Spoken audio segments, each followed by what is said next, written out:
and paid through PayPal instantaneously, because PayPal is one whole network. It doesn't matter that there's borders or transfers or whatever. PayPal is the intermediary. There were no fees at all. Instantaneous transaction. So I'm just saying is, what is the point? What do we need native tokens for and cryptocurrency and all this stuff for if we're basically already having it? Basically what I'm trying to say is, I think adoption already happened. I think we're already using digital currency, and we're seeing, and it's operating in the background without us knowing it. That's what I believe adoption is when people are using crypto and they don't even know it. I think that's what we've been using a form of digital currency, but the thing is that you can't actually transfer value between point A and point B and make it disappear off the computer system. That's the issue. A bank in Oklahoma can't send $10 million to a bank in Arkansas without there being some intermediary that is settling that transaction. You may trust PayPal. PayPal is literally does that, where that takes two people trusting an intermediary. That's what's wrong with the SWIFT system right now. That's the same thing as two people trusting XRP, two different banks trusting Ripple, right? Okay, let's just... Same thing. Please hear me out for just 1 second, please. I'm listening. Okay, so I got $100 million and I need to buy 30,000 barrels of oil to China, okay? When that transaction happens, okay, you got Nostro Vostro accounts, you've got intermediaries like JP Morgan and all these handling your transactions at 3 and 4%. The actual settlement time on those things are multiple days long, okay? It costs them, like, just for example, if I want to send $1 million to China today, there's a 3% fee to swap from US dollars to yuan, and it takes like 3 to 5 days for the transaction to settle. Don't you think an institution would want to settle that in 3 to 5 seconds for a quarter or 25 cents or less? Well, hear me out, and then I'm going to address the chat. So PayPal does it for free, no cost whatsoever, and it's instantaneous, within a second. So it's faster. But I want to look at this. So right here it says, I stopped using PayPal when they seized the money that was donated to the truckers' strike in Canada. Totally get that. That's another reason right there, is because your money's regulated and they can control it. I agree. However, are you really naive enough to think that is the direction they're headed with crypto, is to give us freedom or control? They're headed towards control. And with the Clarity Act, the way it's written right now, it is the foundation of moving towards control. Unless we can take it to the Senate and have it rewritten. Now, the Boozman-Booker draft has been written, okay?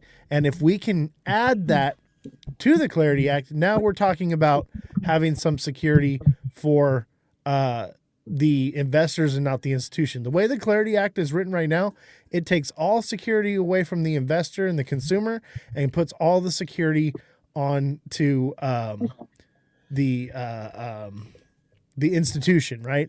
Which Correct. is basically the system we have now, where the banks can fuck up and do whatever they want, and then we bail them out. Okay. Yeah, and this is basically programmable money. That's the thing. Like, for example, if you got $1 million quant in your cold wallet, the government can't come and take it. Now, if it's on an exchange, they can. If you want to send it to someone else, you can, and they can't stop you. But if you have programmable money, that programmable money can be built on top of that blockchain, and then from there it can be regulated. You could tell all the people in China, you can have only up to $10,000. You can't ever save over $10,000, and you can't spend any money outside of your county in your state. That you cannot spend it past there. And if you try to spend money outside of that county, you can't. Whereas XRP, you can't. But here's the kicker: you can build that currency on top of the blockchain XRP.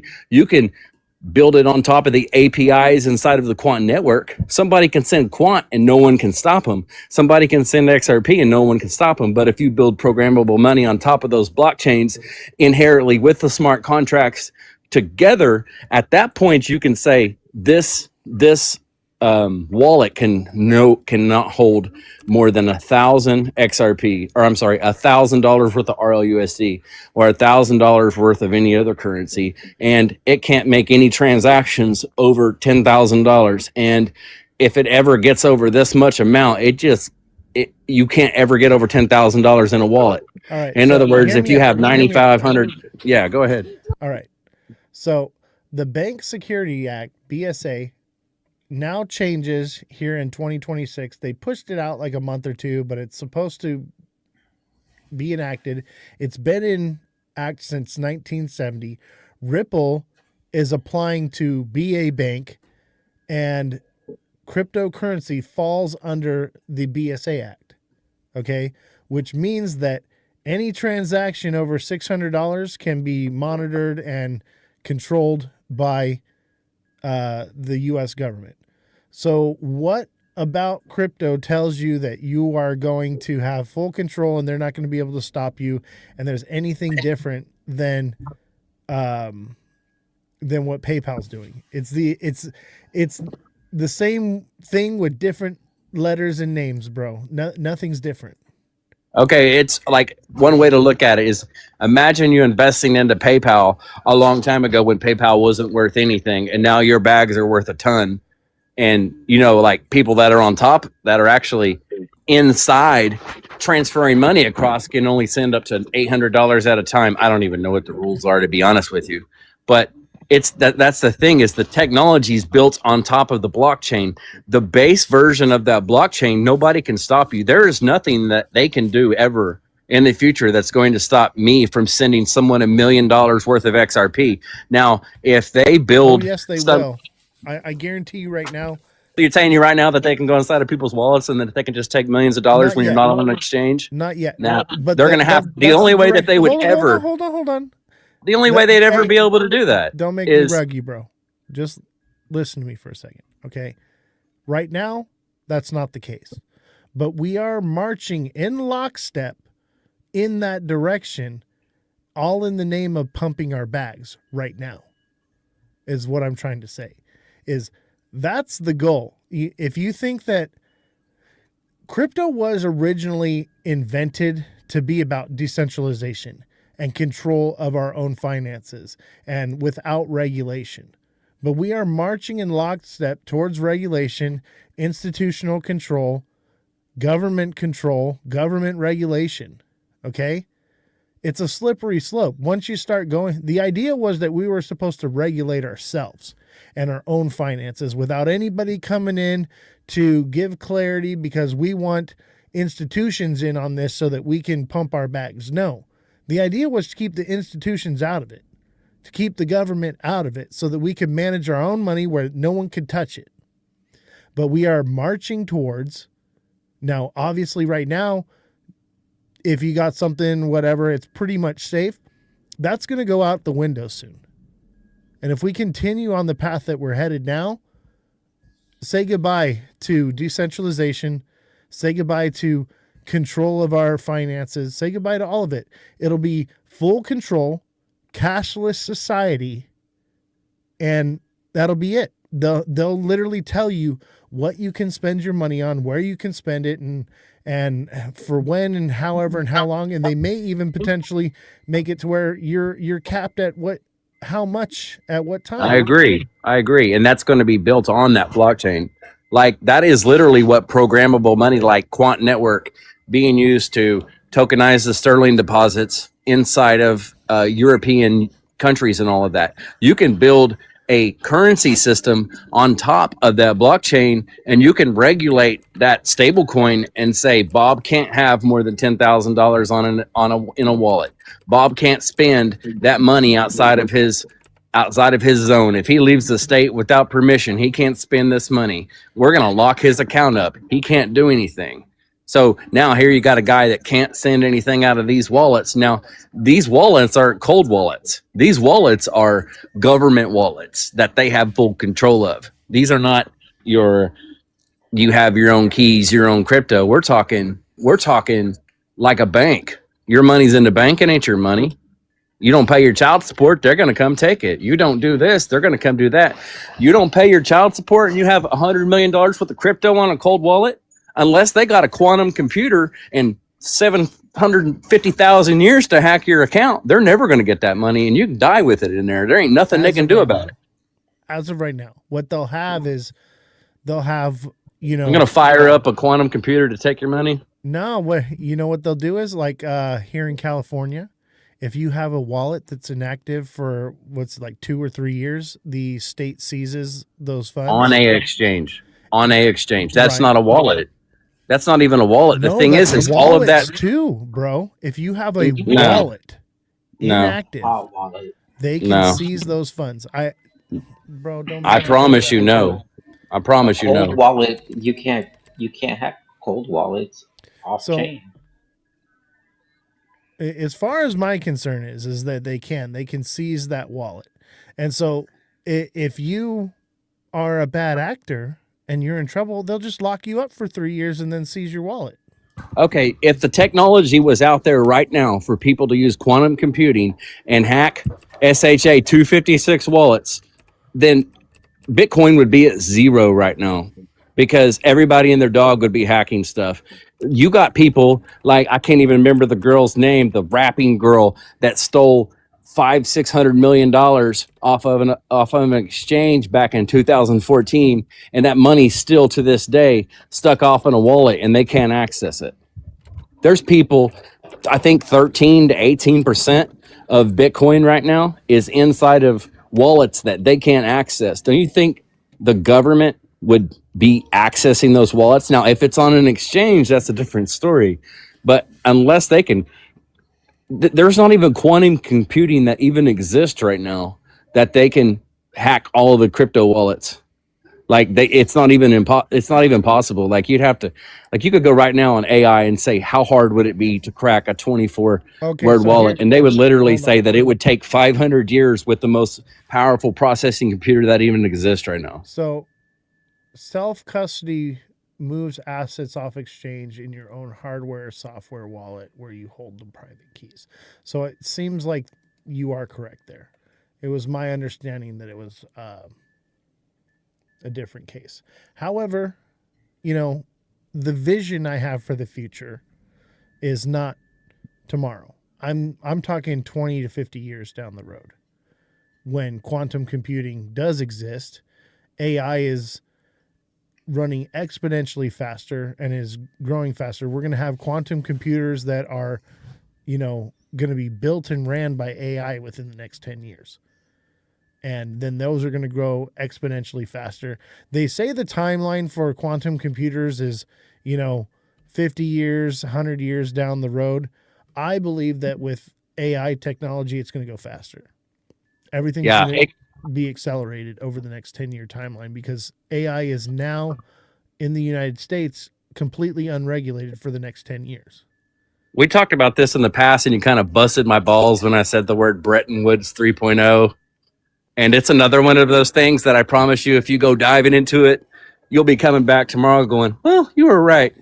Well, I don't begin to say I know everything, right? But I understand the big picture here is, so maybe they can't take your wallet. What they can do is they will take your freedom. They'll just lock you up if you don't give up your keys. They'll put you in front of the wall and have the firing squad come around. And they'll just lock up those tokens forever, and they hold the balance. It's just going to raise they get it one way or another. I mean, I get you. What they can do is, so let's say I got $10 million worth of XRP in my wallet, and they can lock up where I bought the XRP. They can go to Uphold and say, hey, this guy used Uphold, and boop, shut my account down. And then it's like, okay, well, I'm going to use MEXC. Boop, I create an account, try to attach it to my bank. They realize what I'm doing. They shut that account down. They can stop me from the off rails of getting out of that money. But if you're over here and you got a Ferrari and I want the Ferrari, I can just send you $180,000 worth of XRP. They cannot stop that. They can't stop that. They can take your freedom, though. They can lock you up. That's what they can do. I mean, you can go look in the BRICS partners right now. You can chase all of the BRICS central banking system and already see the Ripple partnerships if you chase that down. There's 1,600 NDAs. Obviously, you can't search NDAs, but you can hunt down the technology.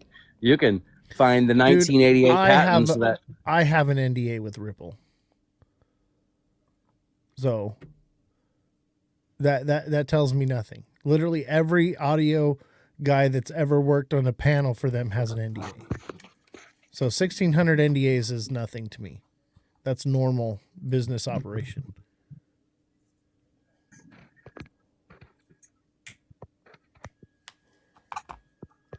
Let's open up the floor to Tristan.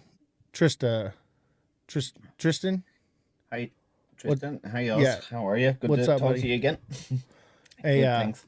Yeah, we're kind of monopolized the conversation here. I want to open it up to you. Yeah, I didn't want to interrupt, so I was just letting you guys have your back and forth there. But just to make a point there on, so some of the exchange, well, all of the exchanges now. So KYC is an important part of this conversation. So everybody that's joining an exchange at the moment has to pass the KYC on most exchanges. Yeah. And for the noobs here, KYC is know your customer. You have to input your information, upload your ID, that stuff. Go ahead. Sure. And in certain countries, like the UK and European countries at the moment, they have already capped how much crypto you can buy on the exchanges. So say, for example, in the UK, the maximum amount of crypto you can hold on an exchange is, I believe it's 10,000 British pounds. And for an individual, and it's something like 10 million for a financial institution, you know.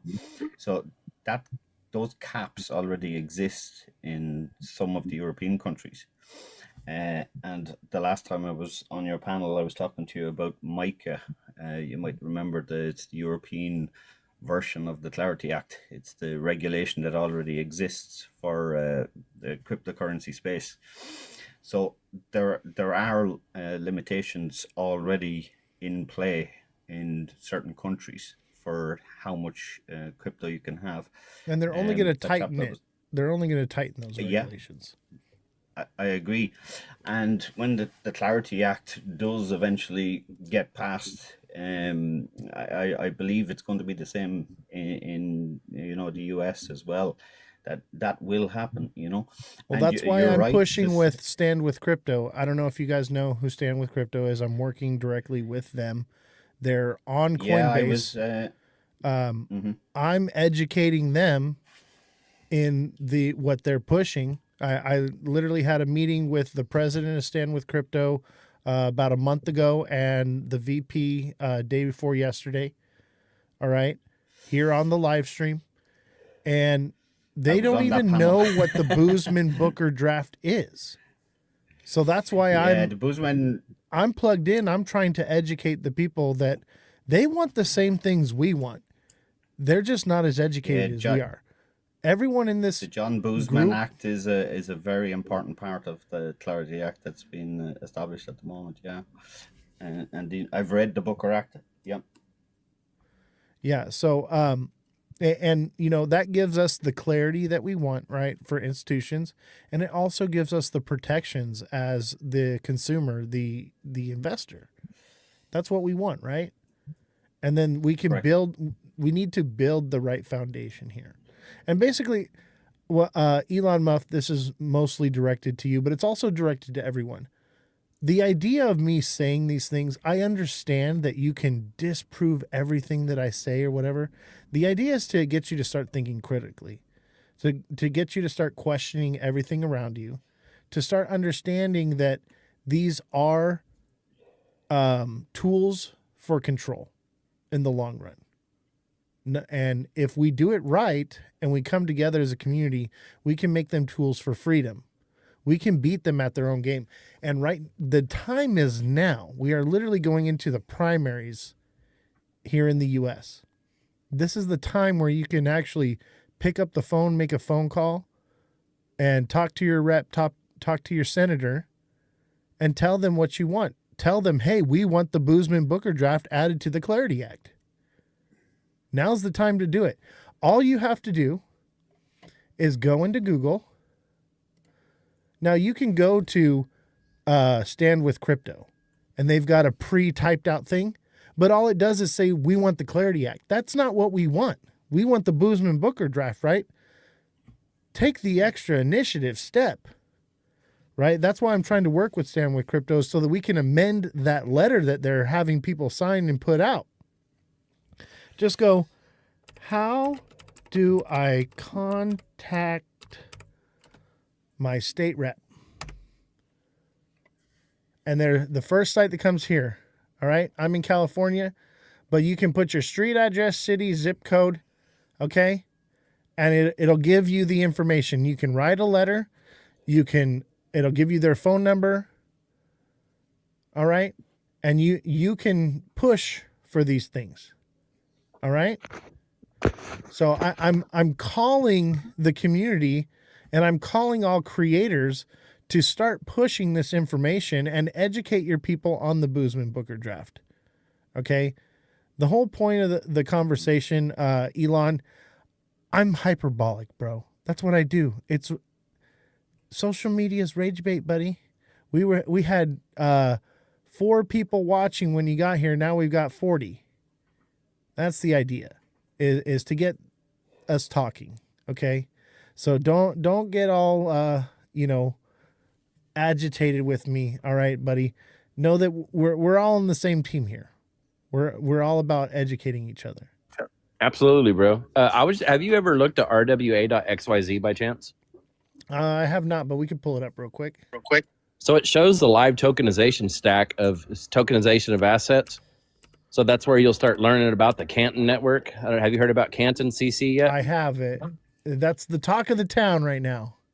Everybody's talking about Canton right now. So one of the first people that broke Canton network was Maximus Crypto, as far as I know, off in one of his paid things. As far as I know, I was one of the first people to locate Canton network inside of RWA. You can hunt it down. It's pretty interesting. You can watch the actual inflow of tokenization and watch like what currencies are built upon those tokenization. And there's a graph on there that's pretty interesting. This one right here, right? This is what you're talking about, the graph? Yes, sir. Yeah, now you can start clicking around the top and you can start seeing what's built on what, like how much is on Ethereum, how much is on the Canton network, how much of it is a stable coin, and everything else. Interesting. All right, walk me through something here. Let's pull something up. Stable coins. Let's look at, I guess, Tether, right? Actually, let's go back. Let's look at Circle. Where'd that go? Stable coins, Circle. Look at that. Circle's got its own stable coin. All right, so what am I supposed to be looking at here? So you got to think. You got to remember, the average person watching the show has no idea what we're looking for. So you got to remember that every dollar that is a stable coin, according to, I believe, whatever act it was that Trump passed, has to be backed by an actual dollar in a reserve or a tokenized bond. Okay, so if there's a dollar stable coin that exists, then in the background there's a tokenized bond that backs that stable coin. That's what happens when we print money, is they create bonds and then they print money for those bonds. It's the same way with stable coins. When a stable coin is out there floating, it's just like a dollar out there floating. You got a dollar in your hand, it's backed by a bond. You've got a $1 stable coin, it's also backed by a utility bond. So what happens is, as those stable coins are created, there's more bonds being created, and those stable coins are getting 3 and 4% APY. So what happens in that case is holding U.S. debt becomes something somebody wants. If you can gain 3 or 4% instead of putting it in a bank and gaining 0.25% over a year. If you can gain 4%, 3, Right. 4, 5% on a stable coin, then that's going to influence you to buy government debt in a version of a stable coin. And when you that's do that, literally the video we just watched earlier, right?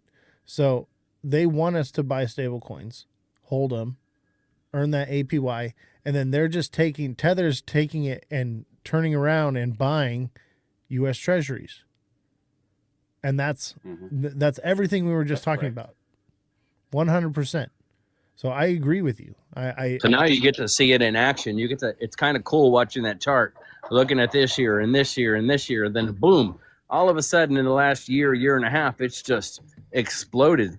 That's what you're gonna, if you're clicking around at the top over there on that rwa.xyz, I would save that because it's a pretty it's in my computer now. It's not going anywhere. I'm gonna dive into that some more. So you'll click around and you'll find Canton Network, and that's what you're going to find that it's tokenized like $300 billion or something like that already. So let's talk about the logistics of this. How do they force people to onboard into stablecoins? Because that's what they need people to do. Most people are invested into native tokens, right? So let's understand how obviously the government wants us to shift from native tokens into stable coins. How do they do that? By crashing the market. Yeah, and see, that's another thing. Like the banks, for example, you put $100,000 in the bank loans 90,000 out, 95,000 out to someone else on a piece of paper. You go to pick up $100,000. The bank tells you, I can only give you 10 today, and if you wait here 4 or 5 hours, we're going to go collect 90 grand from these other 3 or 4 banks and pay you. But they're going to try to pay you in a cashier's check. That's the thing with. Oh my gosh, I'm going blank on the name of it, but. As far as actual currency that exists, let's say there's 5 quadrillion worth of dollars out there. I'm sure there's more, obviously. In all reality, there's way, way, way less actual liquidity there. That's what happens with the bank runs. When people run on banks, you got if 1% of the people go right now to the banks and say they want their money out of the bank, there will be no more money in the bank. Absolutely. But on stablecoins, you don't have that problem. You don't have that problem with stablecoins. So why would you hold your money there's inside a story, of the bank? Before we had internet and telephones and stuff like that, right? There was a guy that went to a bank. I forget where it was or whatever, but basically he went to the bank and they didn't have any money, and they sent out like a message to the other bank, like not to give out any more money. So he jumped on horseback and rode to the next town to the bank before the message got there and was able to get all of his money out of the bank. We don't have that anymore. It's instantaneous, right? But back to what I'm saying here is, and this is what I've been telling everybody, is more than likely they're going to crash these markets. It's the fourth turning, if you know anything about it. Everything in the world, in the charts, society works in cycles. And the fourth turning is a cycle of great turmoil. Hard times create strong men create good times create weak men create hard times. We are in the hard times right now. And that cycle ends around 2028, right? So in my opinion, I believe that they're going to be either dumping the market, crashing it, or running it sideways. So if that's the case and that's the play that's happening here and they want people to stable coin up, why would you hold a coin like XRP, Cardano, Bitcoin, when you could literally stable coin up, take no risk, 4% APY, right? And then in a few years, once the market's bottomed out and we know we're either in the crab market or we're at the bottom, then buy and deploy. That's all I'm saying. Absolutely. So let's just say this. Let's say that something happens inside of the government and they're basically saying the banks don't have money. The banks don't have money. And let's just say it's Saturday at 1:00 and everybody runs and they empty the ATMs out. There's nothing in the ATMs. Now everybody's like biting at the chomp Monday morning, sitting outside of the bank because they want to get their money out before everyone else does. Me on Sunday night, I went and bought all stables. You know what I'm saying? Like I done spent everything in my bank, attached my card, bought stables with it. I'm good. Like I'd rather draw Dude, 4% APY I'm a anyway. I only step keep ahead enough of it. money and You know what I'm doing right now? Because you've seen the price of gold, silver, copper, nickel is next. Okay. Any metal, right? So we can all agree that we're moving towards a cashless society, correct? Everybody here agrees with that sentiment. We're moving cashless.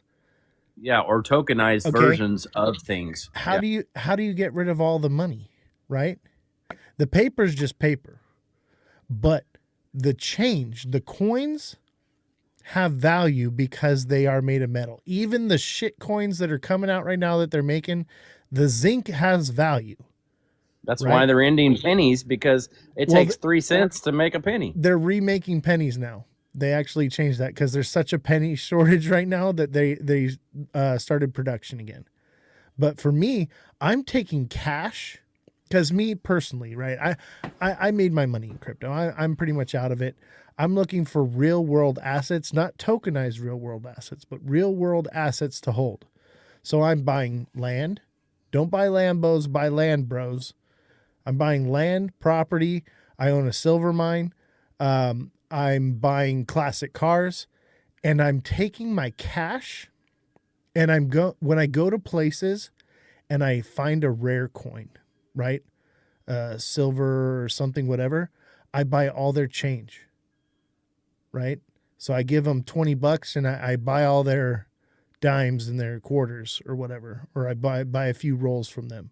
And then I even go to the bank and I'll cash out $100 into coins. And I'm stacking up coins because the reason why they are raising the price of all these precious metals is because that's the first way to phase out coins. They're going to get you to get all your coins together, and it's going to be more lucrative for you to melt them down yourself and sell them as a bar than they are as change. And that's where we're headed. They want you to melt it down for them. Yeah, exactly. And another thing is too, like if you go back in history and you look at how much actual money is actually flowing, we're already at a 97% digital currency right now. It's just it's not blockchain based yet, and it's failing. Like that, they have to change the way that they're moving currency from one place to another. They have to transfer because it's taking time. It's it's not backed by anything anymore since 1971 when it was no, since they took us off the gold reserve or the whatever in 1971 when Nixon took us off of it. I feel like we're going to go to a commodity backed, so you're going to be able to hold, hey, I'm holding a stable coin that's backed by silver. Hey, I'm holding stable coins backed by gold or oil or energy or whatever it may be. Yeah. And that's where I'm at is I think we should, in this phase, an era of adoption, right? The adoption phase of crypto, you should be more focused on turning your crypto into a way to earn liquidity, collateral, money, whatever you want to call it, fiat, to exchange for real world assets that you can then tokenize. Be the owner of the tokenized asset, not the owner of the tokenization of the asset. That's the goal here, because that's what adoption will really pay off, are the people that actually own something.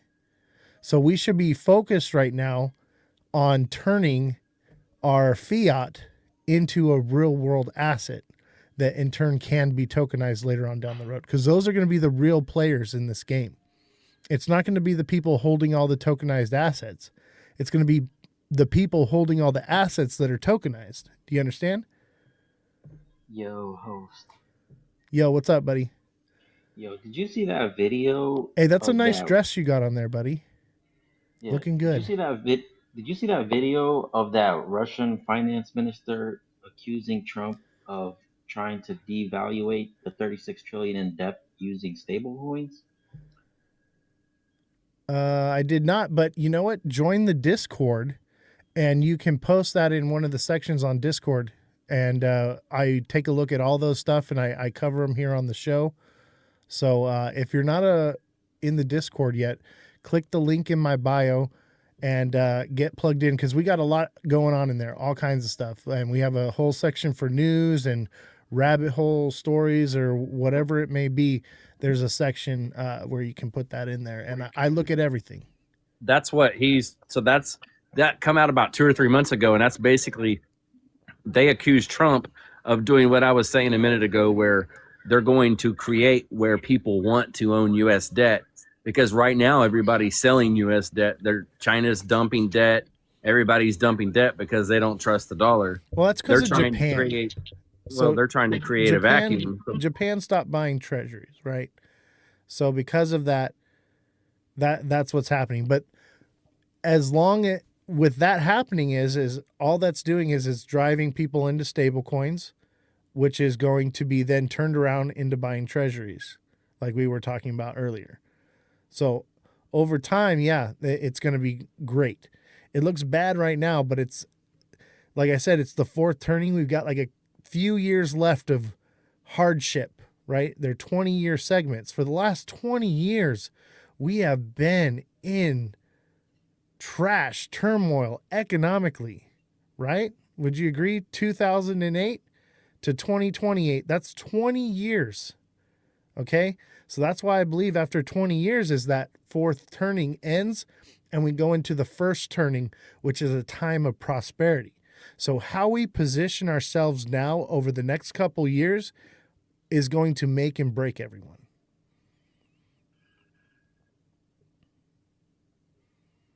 Tristan, you look like you got something to say. Yeah, I might just add a little bit to that, because if you look at the US debt, okay, it's like what, 38 trillion debt at the moment. I think most people don't even understand who that debt is owed to. And I'd probably suggest to everybody to go off and research that. Like even we if owe you the do... Decepticons, man. We don't owe anybody technically. It's the same money moving around. Yeah, in a circle. exactly. Yeah. So like when you're talking about US treasuries and whatnot, you have the US buying back their own treasuries and paying interest on those treasuries, and who are they paying that interest to? Themselves. Exactly. So people need to understand what 38 trillion of debt actually is when you do a deep dive into it, and when you understand that the US doesn't actually owe anybody 38 trillion, that they're actually making money on the fact that debt exists, you know. And people need to be educated about things like that to understand, how money and the financial systems work. Black XXOR says GDP is debt. Exactly. You know what? Yeah. Unemployment is GDP. Yes. Yeah, and like right now, every dollar that's in existence right now is debt. Like when I go to buy a milk up at Brahms, which you don't, or you go buy some at McDonald's. I go buy a hamburger at McDonald's. I'm buying a hamburger with debt that's backed by a bond. Like it's debt. Every dollar that exists is debt. Yeah, and when you're talking about precious metals and like gold and silver or copper or whatever, is actually there's a guy in the chat, Scotty Dog, really good guy to talk to. Oh yeah, I love Scotty Dog. That's my boy. Yeah. That's my dog right there. Anything you want to know about precious metals, he's your man. But like precious metals are a store of value, like gold, silver, whatnot.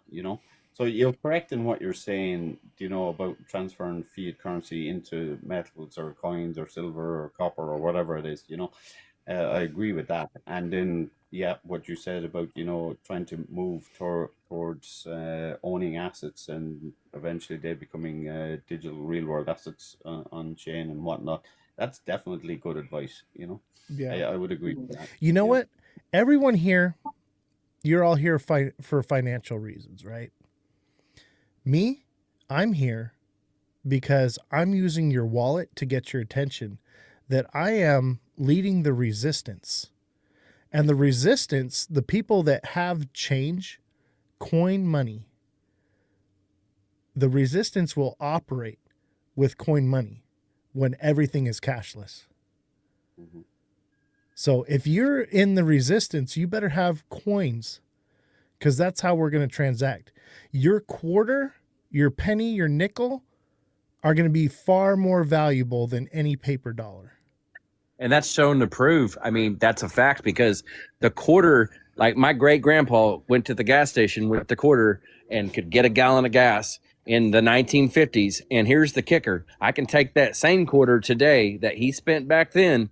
Now, I can't hand it to the lady at the pump, but I can take it up to somewhere pawn shop and exchange it and get $6 for it and buy 3 gallons of gas now, because what that piece of silver was back in 1958, that quarter to grandpa got a gallon of gas with, I can buy 3 gallons of gas today with it. Exactly. And here's another thing is to understand is that all metals will be going up in value, not just silver. And a lot of people, they're looking for 1964 earlier because they're 90% silver coins, right? The coins from the 70s, they've got silver in them, baby. It's not 90%, but it's still in there. And everyone is naive to the fact that those are still going to be very valuable. There's a large percentage of silver in those compared to what you make today. But even what you get today, it's got zinc in it, it's got copper in it. It's money. Zinc and copper are going up too, and they're going to be more valuable than the face value of the coins that are coming out right now. I Also, would, I don't know. Oh, hold on a second. Tristan, what were you saying?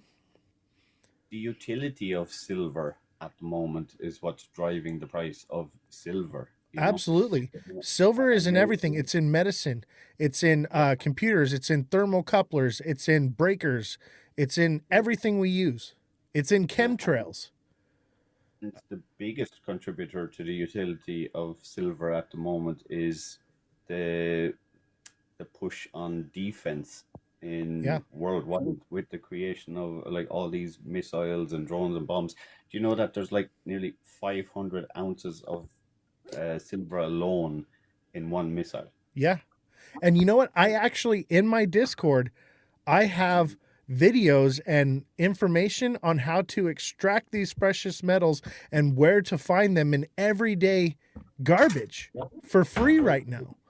And I have videos on how to prospect for it as well. I have a silver mine. I'm going to begin prospecting. Like, why wouldn't I right now, right?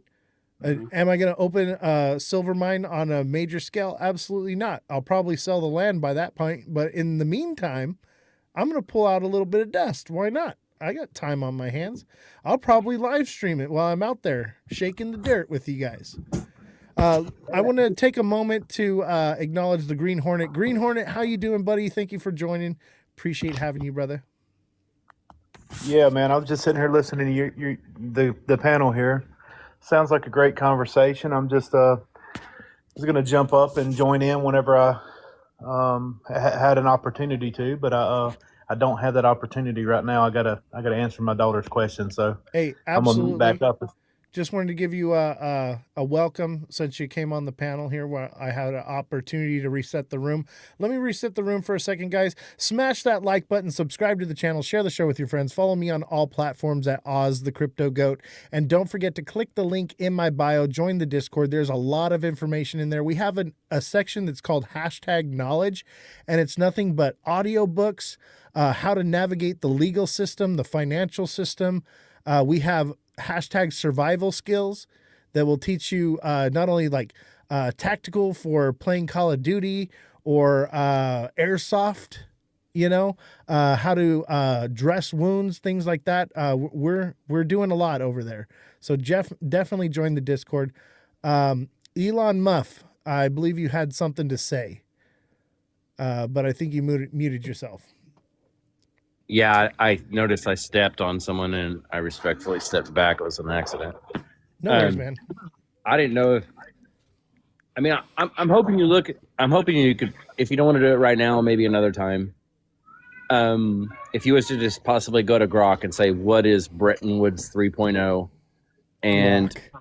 Don't yeah, come or on. Grok or something else, you can do whatever. This And is an anti AI show, but I'll tell you what. If Jesse is in the chat right now, I did have to lay Jesse off, so she's the fact checker for the show. I'm hoping to, now that we've boosted the show up and we're earning an income again, I'll continue to bring her on and pay her. If Jesse is in the chat, she is our fact checker. I don't like AI because AI will go down whatever rabbit hole you lead it into. So that's why we have a real human to fact check for us. But whatever you're talking about or whatever, man, I know you're in the Discord. Message me and I'll have Jesse look into it, and then we can talk about it the next time. yeah, because like it was a Bretton Woods 1.0, and then in 1971 we become a Bretton Woods 2.0, and then what I'm speaking of is the Bretton Woods 3.0 society. Like we have literally been through a Bretton Woods 1, through a Bretton Woods 2 from 71 and up, and you could basically just ask the question, what is Bretton Woods 3.0 and how would that apply to crypto? And say, please deep dive it. Like just give it a little read, a little just simple read, and go, okay, this makes sense. I'll look into it some more. I mean, I understand what happened in the 70s, and we kind of see that playing out again. Someone in the chat said Bretton Woods is done and over with, but I agree with you. We're having history doesn't repeat itself, it rhymes. So there's definitely some similarities happening right now. But for me, like, I see the big picture. I zoom out, right? And when I came to this realization that we were having a cashless society, I was working at, and this is why I keep these items back here. Everything back here has meaning. Everything that you see. So this is from the 2022 All-Star Game. I had this signed by Mike Trout. I worked the audio for the 2022 All-Star Game.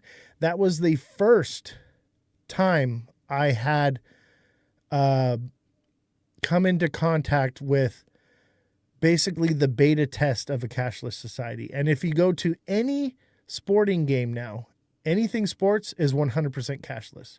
You cannot spend cash there. All right. Now, I had plenty of credit card money, or excuse me, cash.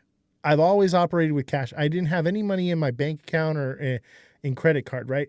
I couldn't buy anything. I actually bought this baseball prior to going to there and carried this around in my fanny pack for a week, waiting for an opportunity for somebody to sign it. And that's how I got it. I did not purchase that. All right. And I even have video of all of it going down. Anyway, in that moment, I wanted to get a hat, right? I'm a hat guy. I got a stack of hats, right? I wanted to get a hat and jersey and some stuff, right? I couldn't spend a dime there. I had plenty of money, couldn't buy anything. And I had this realization that the only place that I could spend money within a 10-block radius in LA, literally every storefront, everything went completely cashless. It was not just the All-Star Game. And mind you, the All-Star Game was not just at the field. It was downtown LA. A whole 10-block radius was completely closed off, and every business within that 10-block radius had to be cashless. And I was like, wow, they're beta testing this idea of no cash. Will people accept it? And people accepted it with open arms. I hated it. The only place that I could spend money were the Mexican hot dog vendors. It was the only place I could get anything with cash. And that's when I had the realization that we were headed to this, because that's how they do it. They start with sports. Anyway, just a little story for you guys. Can I just ask Elon, So you're talking about the Bretton Woods 2.0. In what context? Well, I mean, the Bretton Woods 2.0 started in 1971 when we became when our currency was no longer backed by gold. Now, if you go look what is Bretton Woods 3.0 and how it applies to crypto, just hop on, next time you got a minute, hop on an AI and ask that. Just read what it says. Yeah, because I know there is mention in the Bretton Woods 2.0 in terms of tokenization and cryptocurrencies and so on, and real world assets and so on. What's different about the Brentwood 3.0? Just out of curiosity, I'm just asking the question. Okay, so right now, are you in the States? Are you in the US? No, I'm in Europe, in Ireland. Okay. Okay, well, the United States is the reserve currency of the world, even though it's probably losing its status daily, but basically that has been the reserve currency for the last 50 years, ever since the UAE signed the treaty saying that they were going to, or not treaty, but signed the contract saying they were going to buy everything, all the oil in dollars, and it became the petrodollar. On our dollars used to say this is backed by gold, this is backed by silver, whatever, silver certificates and whatnot. Now it just says this is legal tender. Okay, so currency is not backed by anything. At one point, they came through the United States and they told everyone, turn in your gold, turn in these precious metals, and we're going to give you these basically bonds, these dollars in exchange for it. And if you don't, then you're going to jail. That literally happened. Okay, it wasn't necessarily jail. It was based on the fear-mongering idea that you could be stuck holding an asset that we're no longer going to buy back. Yeah. No, there was it was literally under fear of jailing. The fines would put someone so far back they would be slave to a system for the rest of their life, basically. Yeah, a fine, not jail. It was never jail. So let's be factual here. Basically, it was under threatened arrest, coercion. The fact that if you're going to hold on to this gold, you could potentially not be able to spend it anywhere. No one will take it. Yeah. And this is your one opportunity to give it to us. Otherwise, you're going to be stuck holding the bag. Let's just, keep it factual here. You're not wrong, but you're also slight detail. I pay attention to detail here, ladies and gentlemen. And don't forget to smash that like button, subscribe to the channel, share the show with your friends. Join the Discord link in my bio. The Discord is goated, ladies and gentlemen. And also, shout out to Bright Aesthetics. She says that Knott's Berry Farm is also cashless. That is correct. If you live in California and you need an esthetician, give Bright Aesthetics a follow. Great esthetician. Quality work. Keeps your skin glowing. No filters here, chat. Okay, so, moment, just 1 second. I want to interject something to Tristan there. Talking about backing of the dollar. What is it backed by now? We were backed by gold. Would you agree, or would you say it's backed by confidence? Like the global, the dollar backs everything. It's the reserve currency. It's essentially confidence in a nation, right? That's essentially what's backing your currency. I just wanted to interject that, and I'm going to listen. Do you guys agree with that? To a point. Our currency says it's not backed by anything anymore. There's nothing backing it. Well, it's like a piece of paper is a piece of paper, but why don't people buy as much of China's piece of paper as they do ours? Because there's more confidence in the way we operate. There's more confidence in our economy. There's more confidence in the U.S., right? So it's essentially confidence in it's essentially someone's word still. That's what it is. Because, that's the way I view it. That's the way I look at it. But I wanted to interject that. Just listen to your comments.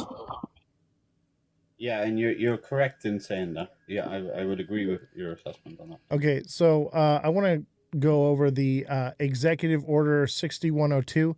Executive Order is not law. Okay, it is not a lawful order. It is a temporary emergency order. So just because something is written in pen, even Donald Trump signing the no CBDCs law, whatever, it's a temporary thing in place, and it can be overturned in court. So it was never actually had any validity or standing to it. It was a threat. There was never actually any form of basically imprisonment from this, just so you know.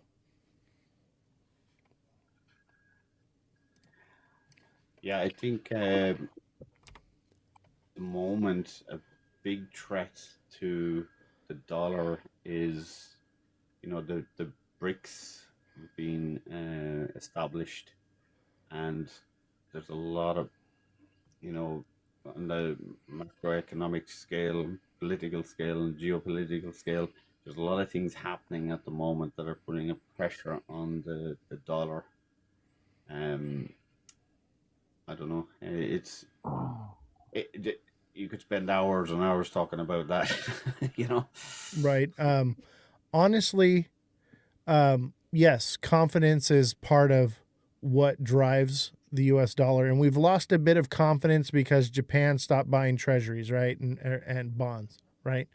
Well, let me But ask you that's something. just Let me based off of interject. hold on. That's just based off of economy. The real value that the dollar is backed by is by oil, because we force countries to buy oil with the U.S. dollar. That's where it gets its confidence from. Go ahead, Green Hornet. Well, I was going to say Japan sold off very little of their bonds. So when you look at what they sold off, it was minuscule. So Well, they're not that's buying something them that anymore, people, is what I said. They're not buying any new bonds. yeah, but they're still the largest or second largest holder in the world. They don't need to buy any more bonds. That's what this move to stable coins. I've been listening to you guys talk about that. I kind of, the way I see everything, I've listened to the way everyone's views. The way this is my view and what I think is happening.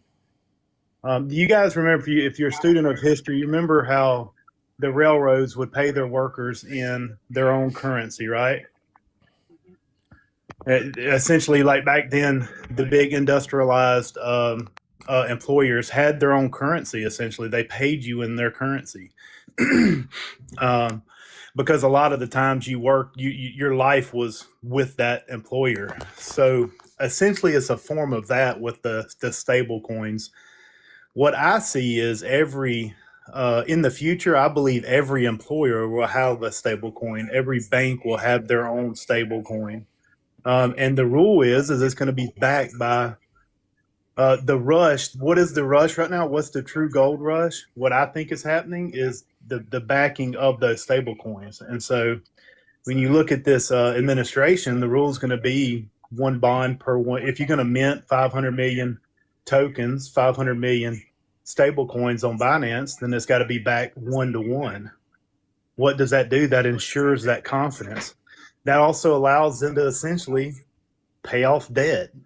If you look into fractional transactions, that's what everybody's going to. That's why you may have a bank and 3 companies that are involved in a transaction, and each one of them in the future will have their own stable coin, because as money flows through to complete that transaction, that's going to be instantaneous, but everyone garners a yield off of that. And that's what we're moving to. I would venture to say in the future, I don't know when, in the future, we're all going to have essentially, you're going to be able to see when you go and trade time for whatever value you create in your life. Like if you're an oil and gas worker like I am,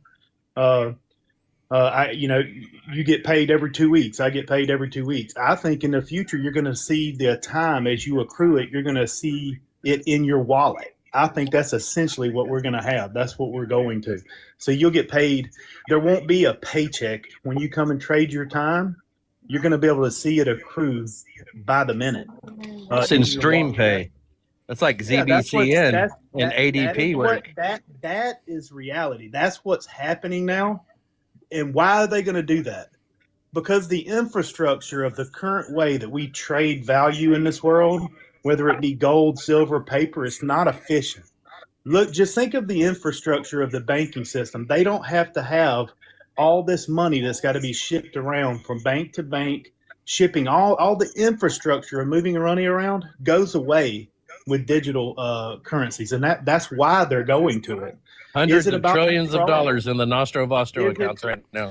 I want is it to. about control? I think it's more about efficiency and them, like everything, making more money. That's what I think it's about. I want I'll to mute push up. That's back on just that my a little view. bit, real quick, if you Sure. don't mind.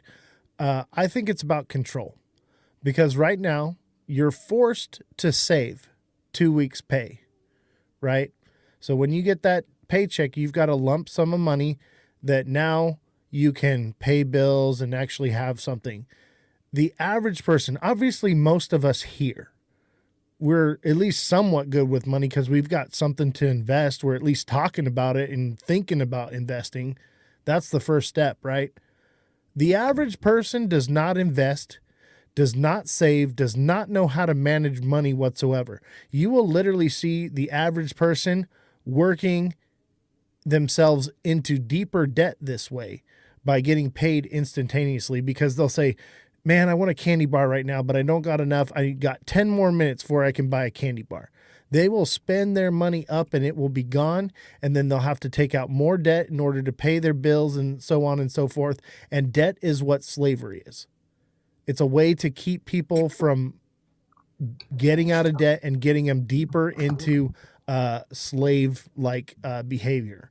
I have multiple I don't. businesses, and You know, it's can I respond? Hold on. Let him respond real quick, Elon.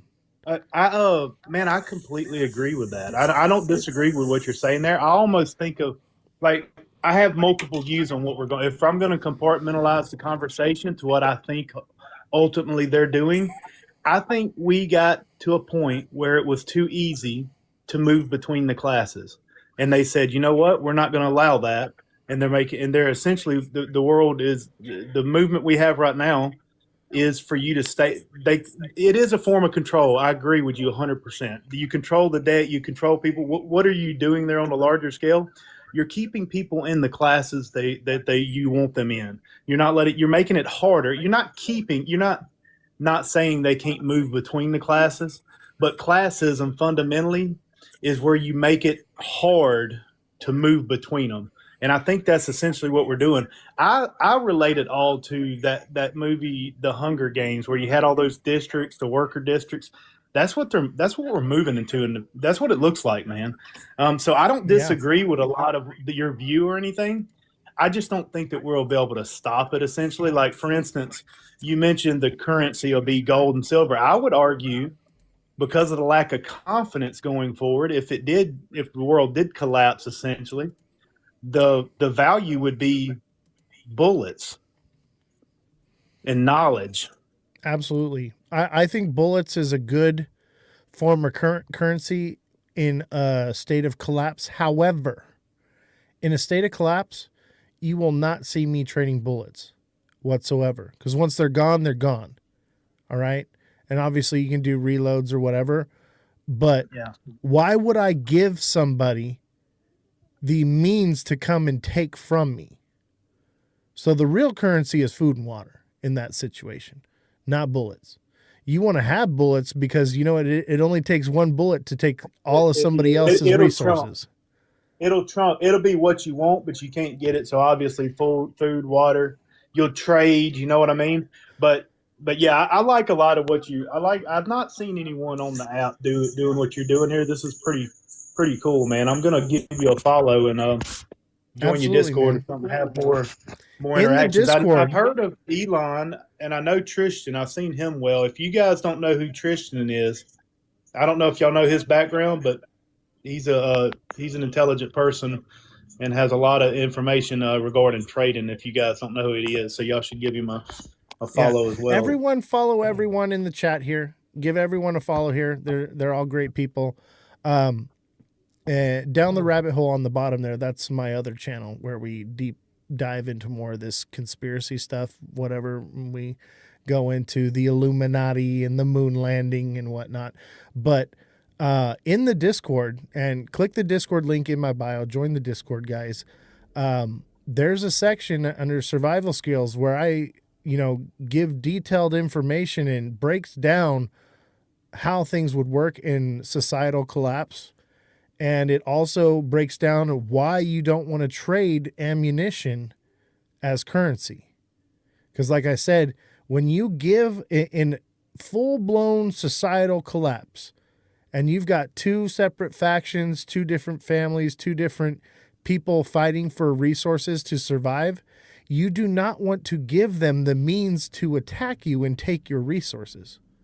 So bullets is not the currency, in my opinion. I think bullets is a good thing to have, but I would. I mean, to me, it kind of depends on how much you have. I mean, if you're sitting there with 10 bullets and stuff's going on all the way around you, that's one thing. If you've been stacking bullets for 40 years and you can trade a little pew pew one out of 100,000 of these things you got for dinner for your family. I can have 100,000 bullets racked up and sell one 30-06 round and get sniped and lose it all.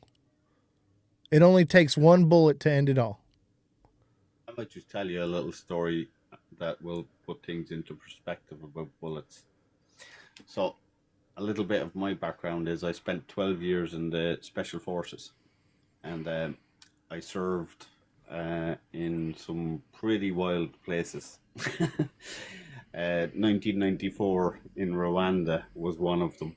I worked with the UN peacekeepers, and when some of our guys would be kidnapped and whatnot, it was our job to go and find them and get them back.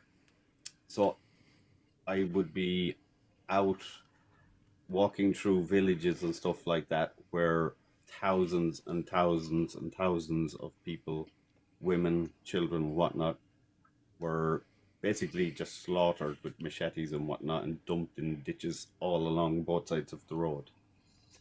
And at the end of that genocide, you had kids walking around with AK-47s and bags of bullets and whatnot. And they would try and trade those bullets and AK-47s for something as simple as a small loaf of bread. There's your answer right there.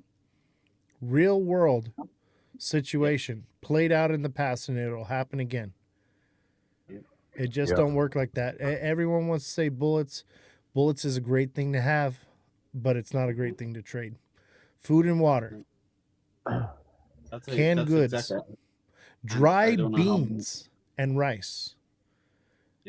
The long shelf life, basically, if it's stored properly, it will last indefinitely, and it costs nothing. And honey, peanut butter. Stockpile it. And I do that here. So, like, we stockpile all kinds of stuff here, and, we're set up. We get the water from the ground and the energy from the sun. We grow our own food, and we got our own thing going on here. Isolated from everything, and no debt, no one to tell me what to do. That's why I can go live here and do this all the time and be retired. I don't need a lot to survive and to live off of. I can do a lot with a couple bucks. It don't take much. The idea is, if you want to be free, you got to get out of debt, ladies and gentlemen. Debt is slavery. Absolutely, I agree with that 100%. I think key is, and Green Hornet said there, knowledge. Education is a huge thing that I'm a champion of. Educating people about how to make money and how to make use of the little money that they are earning. That's a big thing for me. Like, if somebody is only earning a couple of $100 every week, it's very, very, very hard to get out of poverty, and if you can educate someone to be smart about how they're using money and how not to buy things that you don't need, you might eventually be able to climb out of that poverty trap. And that's Absolutely. something that I'm a huge ambassador of that. One of the things I say in the hashtag knowledge and in the Discord a lot is I tell people, because a lot of people, they're all over the crypto stuff. They're all over that stuff. I'm like, guys, you need to get in the knowledge section. Start reading these books. Start educating yourself, because knowledge is the sharpest weapon you will ever wield in this life. Because this war is not being fought with handguns and cannon fodder. It's being fought on your phone, on your TV screen. It's being fought here on TikTok. We are on the front lines of freedom right here. That's what this is. Information and intelligence is what wins wars, ladies and gentlemen. What do you think I'm trying to do here? The whole purpose of the crypto financial thing is just to get your attention. I care less about any of that, but I'm good at it. So I figured I'll make you guys some money so that you guys can put yourselves in an advantageous position to actually be the change that we need, be the resistance. Well, that's what I think a lot of people need. The people that have already, acquired wealth from, trading or crypto or investing or whatever, really need to try and educate people about how to do it. Me personally, I'm not interested in likes or gifts or becoming an influencer or anything like that. My one interest is trying to help people to understand what cryptocurrency is, how to invest, how to do it properly, how to actually make some money, how to learn trading analysis, how to do it properly. My mantra is learn before you earn. Yeah. I tell people this all the time. I'm like, invest in yourself and your knowledge before you invest in the market. And, I want y'all to make it. I want y'all to make money. That's all part of it, because you can't be a slave to the system and fight against it at the same time. Yeah, absolutely. I agree with that 100%. Elon, I think you had something to say. It says, I want to speak on the stream play. Yeah, we were talking about stream pay. So you actually go look into the use case of ZBCN and go chase and find its links into ADP, which ADP is used for payment all over the place for people's jobs. At the end of the week, they get paid every Friday. I have had and have multiple businesses, even having 10 or 12 employees. I have to tie up one of my office people on Thursday to sit there and go through everybody's hours, go through everything, and then I have to pay ACH fees each time I pay that employee. Now, just that one employee working on Friday was costing me $250 a day. And then the ACH fees to pay 15 employees was $60, $50, something to the nature almost every time I did that. Now, StreamPay, the more you look into it, you can get paid by the second. You could clock in, walk to the bathroom, sit on the toilet, check your bank account, and you done made $1.25 from the clock to the toilet. And at the end of the week, that's less costly than having that employee sit there and have to work the hours all day long. It's as soon as you clock in, stream pay happens. That's literally going live. Now, if you start to look at the daily jobs, I don't know what companies you have. Does that pay you in stablecoin, or does it pay you in native token? Honestly, I'd have to go look and see exactly, because it's not really live. It's part with the ZBEC network. It's in stablecoin. Yeah, it's in stablecoin, and it's already linked into ADP. That's not bad. See, so I live stream on Abstract. We're actually the #1 live stream on Abstract 6 days in a row. Abstract is a layer 2 technology on the Ethereum network where I can live stream on the blockchain. There's no algorithm to hold me back. It's all based off of engagement and performance, right? So the more likes I get, the more viewership I get, the more I get paid. And I get paid in crypto. Here, I'm going to pull it up for you guys here to take a look at this. So this is the live stream that's going down right now. My wallet's linked to it. Now, I've been doing this for about a month or so. I only got $18, but that's because I'm getting paid in Pengu and Ethereum and Newt, and they're mostly meme coins. and they've been on the downs right now, but it's all pretty much bottomed out. The way I see it is I'll accumulate this for a while, for the next 10, 20 years, or however long till the next cycle, right? And this 18 is probably going to be looking more like $18,000. So, for me, because I don't need the money, this is lucrative to me. I want to hold those meme coins. I want to get paid in meme coins because I know that with Abstract Pengu has utility. I get more payment. I can get a 50x multiplier on my payment for the time that I live stream, the more Pengu I hold. And as Abstract gets adopted with more live streamers, you're going to see more people wanting to hold more of that Pengu in order to boost their lives, right? So I see the big picture that down the road, but obviously somebody who's, getting paid and needs to pay their bills tomorrow, that's not lucrative. I've lost money over the last couple months live streaming because it keeps going down. But having a system that pays in stablecoin that earns APY, now we're talking. That sounds great, for the average everyday person. And I feel that's what's inevitably, that's what the banks are trying to do, is hold your stable coin. They want to hold your stable coin, and they want to get that 4.5 APY. Right. And they're trying to stop us from getting it. And that's part of why they're pushing the Clarity Act. And if you guys missed the show, the last couple shows that I've had Stand with Crypto on the show. Okay, the president of Stand with Crypto, Wendio's moderator, and I believe he's VP or big player in Stand with Crypto, on the show the last couple days. It's all on YouTube. So you can find me on YouTube at Ozthecryptogoat. Go watch those shows. Okay. It's actually great. I was actually on the panel with you that night she was on. Right, exactly. And there's a lot of good stuff, but you got to understand these people, they don't understand the Boozman Booker draft. They didn't even know it existed. And these are the people pushing the Clarity Act. That's where I come in. I'm rubbing elbows with the most powerful and influential people in the world. I've been doing it since I started my career. That's just my niche in the system here.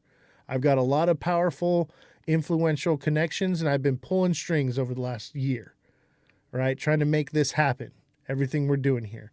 So I'm trying to educate the people that are pushing all this stuff. That's why I've been I have a stack of leads right here on my desk of people to get on the show here. Major people. We're talking about big names. All right. But I'm not focused on them because that's not what's important. What's important is this Clarity Act right now. The legislation that's getting passed. We need to get this right, ladies and gentlemen. This is our one chance to lay a solid foundation. Any building built without a solid foundation will crumble. And so that's why I'm working really hard to educate our most influential people in the space. That's why I'm deep diving into this stuff so hard, and I'm pushing, guys. I know I took 2 months off from doing this show, and my algorithm has suffered for it, but I never stopped working. I just been grinding somewhere else. I've been touching grass and making connections in real life in order to make the change that we need in this space. Not just me interviewing other people on TikTok, and don't take this the wrong way. I love having all of you guys here in the panel. I love talking back and forth with the different creators that are here. But the conversation has to expand outside of that. And that's why I encourage every single one of you to go onto Google, find out who your rep is, and message them. Get educated in the Boozman Booker draft. See if it's something you align with, which I'm sure you will, and push that. But it's something that no one's even talking about. And it wouldn't even be relevant in this space if I hadn't brought it up. So that's the whole idea here, guys. That's my main focus and goal in basically over the next 6 months to a year, whenever this legislation gets passed, because they're predicting 2027 is when it's going to get passed, and 2029 is when it gets implemented. So we've got 1 year to make it happen, Captain. So, and really we don't have that much time. We've got till primaries to make it happen, because that's the only time they're going to listen to the little people like us. After that, it won't matter. So let your voices be heard. Anyway, that's my little rant. Yeah, I applaud you on that. I agree with what you're saying there, and I when I was on the panel with you when you were talking to Wendy, was it her name, the girl from Stand with Crypto? She had put me onto the Stand with Crypto Europe, so there is an actual Stand with Crypto It's Europe global. forum as well. Yeah, and I've been interacting with them a lot over the last month or so. And we need to educate them that we want to lay a foundation that is not just beneficial to institutions, but also to investors as well. Sorry, didn't mean to cut you off. That's okay. But yeah, it is very important, and like I'll tell you how important it is. Like, I'm from Ireland, and even from Ireland, I'm paying close attention to what's going on in the US, and especially with the likes of the Genius Act, the Clarity Act, Boozman Act, all of that kind of stuff. So traders across the world are paying attention to what's going on. So it is vitally important that it's done and done right. The problem is the people that have the influence and the power to make it change have no idea. Us here on TikTok, these communities that we have are the most educated people in crypto I've ever come across. I go to these major events with some of the developers of this technology, and they don't even, as far as the legislation side, they don't know. They're nerds. Like, they know how to code, but they don't understand, politics. And that's the idea is we need to educate the politics on the technology and educate the people making the technology on politics. And that's what I'm trying to do, is bridge that gap here, baby. Yeah, a lot of those nerds could be literally sitting there building a weapon of their own demise and not even realizing it. They're sitting there doing something for the government, doing nerd work, and they're going to hand the weapon off that controls everyone in the end. Absolutely. And they don't realize they're even doing it. Exactly. And that's why, and it's also important for, like, people that are watching like these lives and these panels to kind of understand the importance of educating themselves and kind of creating their own network of people that they can trust and to learn from. So because there are an awful lot of, I'm going to call it BS guys on these platforms too, that just want to take your money and sell you this bot and this trade in. So be careful of that kind of stuff too. Just learn and pay attention to the correct people. Don't be just following every Tom, Dick, and Harry on TikTok. Any influencer that is shilling something to you is probably paid or has some type of contract with whatever.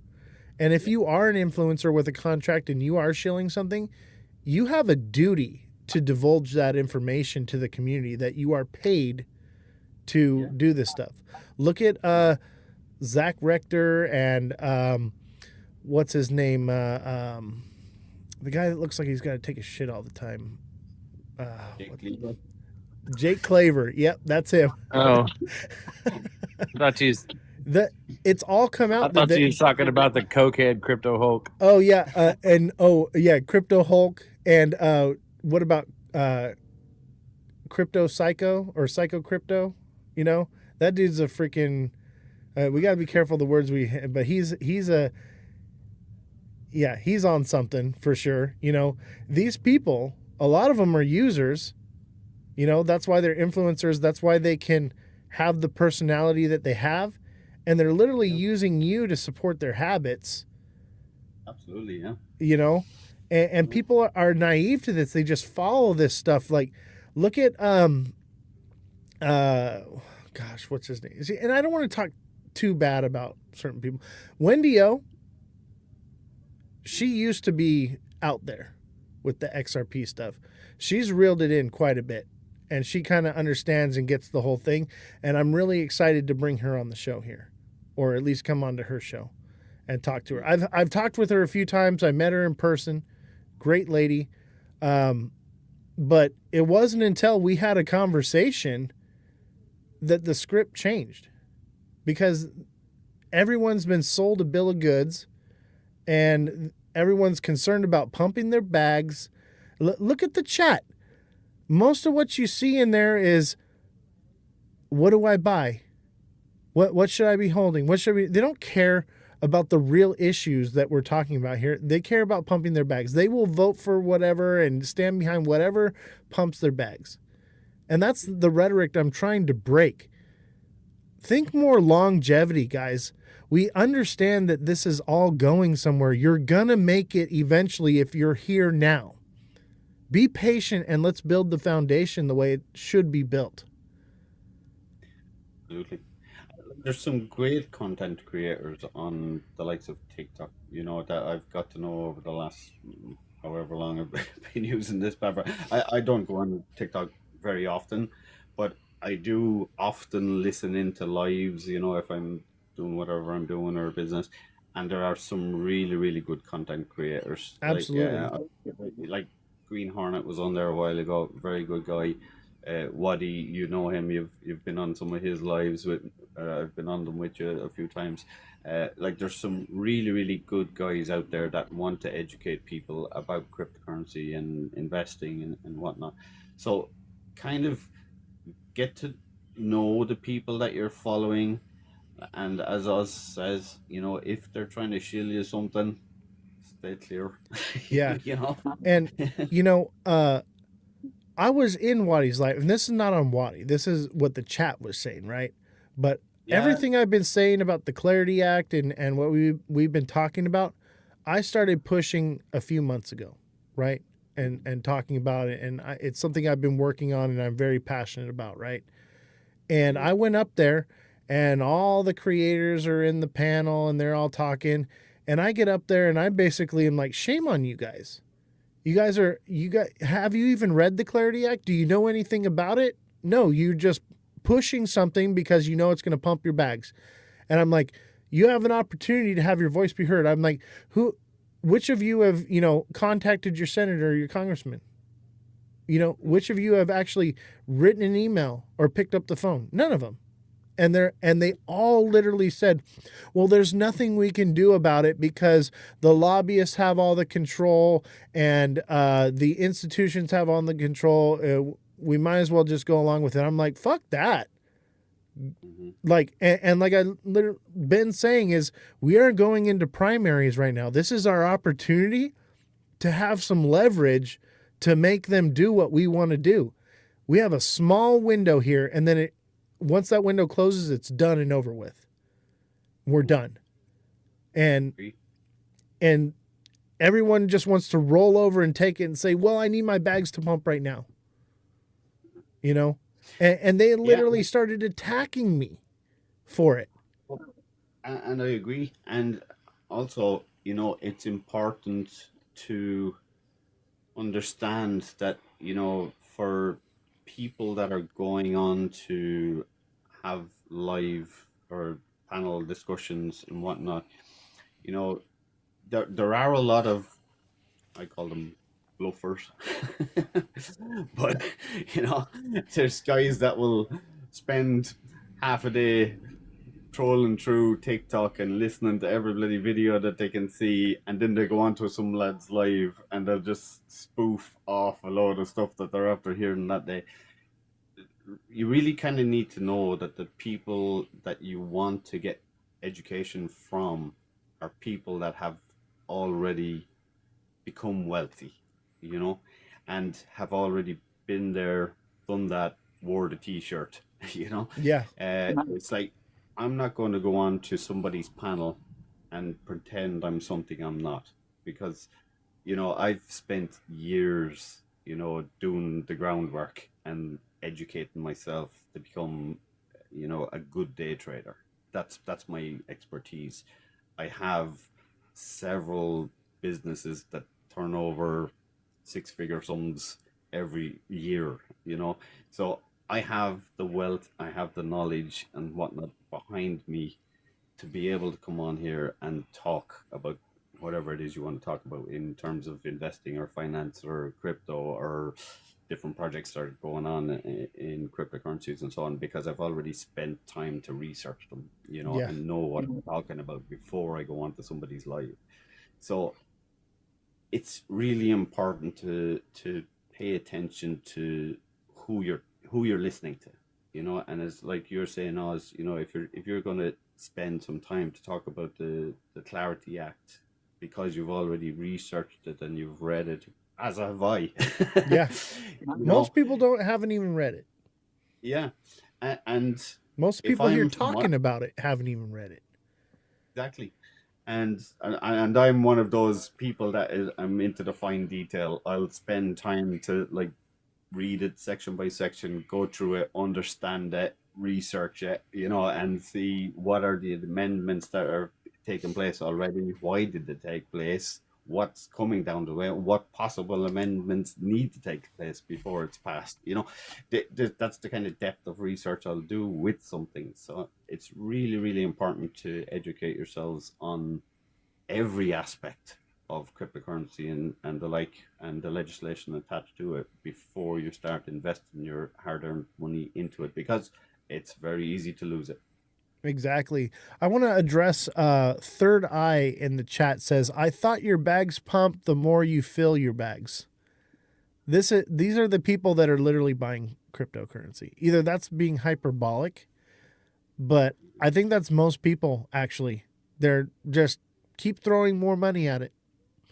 Never take any profits, hold it forever. I'm not going to spend it until I can spend it when it's adopted. Yeah, my answer to that is, me personally, I'll just talk about me, what I do. I don't hold cryptocurrencies apart from Bitcoin, but I bought Bitcoin when it was way lower than it is now. It was like Right. 20 something thousand. Okay. Um, I day trade regularly cryptocurrencies. It's only part of my portfolio, but I do day trade various different cryptos, and I make a lot of money from trading cryptos rather than buying and just holding. Because if you buy something and then you're holding it and then the price is going down and you're trying to DCA in and all this waffle that does be going around, You just round trip, baby. exactly, you're just costing yourself money in the long term. Right. If you want to really make sense of how to make money with cryptocurrency in terms of holding it, and as you were saying earlier, APYs and staking and so on, how to make money with your crypto, start looking into, DeFi banking and projects like Hyperliquid and stuff like that, and understand how they work and how you can actually make your crypto bags, as you call it, make money for you. That would be the suggestion that I would probably make. For me personally, not financial advice, but probably the best advice you're going to hear is the idea is to make a risky investment with a small amount of money and a less risky investment with a large amount of money. The idea is to use a small amount of money to gain a lot of money and offboard it out of crypto and put it into something real and tangible. Not just put it in your bank account, buy land, buy whatever it is, a real world asset. And this is the confusing part and I think why they've added the real world asset part to it. Obviously there's more to it than that, but it confuses the normal everyday person. They're like, okay, well, I'll just invest into tokenized RWAs. No, the people holding real world assets that tokenize them will be the true wealthy people. The people that hold tokenized real world assets will not be the wealthy people. The idea is to get into crypto, get out of it, and offboard it into something tangible. And then if you like to play the markets, which I do too, we're traders, obviously. I see your setup in the back, goated. You should see mine, man. It's pretty sick right here. I got all the screens and everything. I got it all going on. But my system is for my trading, right? Because I also have like my real world assets, but that's all separate, right? So what I trade, most of my portfolio is in the stock market, earning dividends. And I have to look into this because I think Trump said the other day, no dividends on defense stocks. Most of what I hold is defense stocks, right? So I might have to get out of that. But, I'll get into something else. Probably, and I think the reason that is to push precious metals, right? Because I'm looking at copper, I'm looking at silver, I'm looking at palladium. Precious metals is what is on my radar now. Okay. And commodities yeah. is something I invest in, but again, it's part of my portfolio. I diversify my portfolio across a wide spread of things. Right. Like commodities, as in metals, oil, sugar, wheat, soybeans, all this kind of stuff. Then I like the stock markets. I'm into like certain AI stocks. Well, I see a technology collapse coming in the markets. It's interesting the because tech actually bubble. I was reading several different articles about that particular thing recently about Michael Burrell. Yeah. I don't know. Yeah.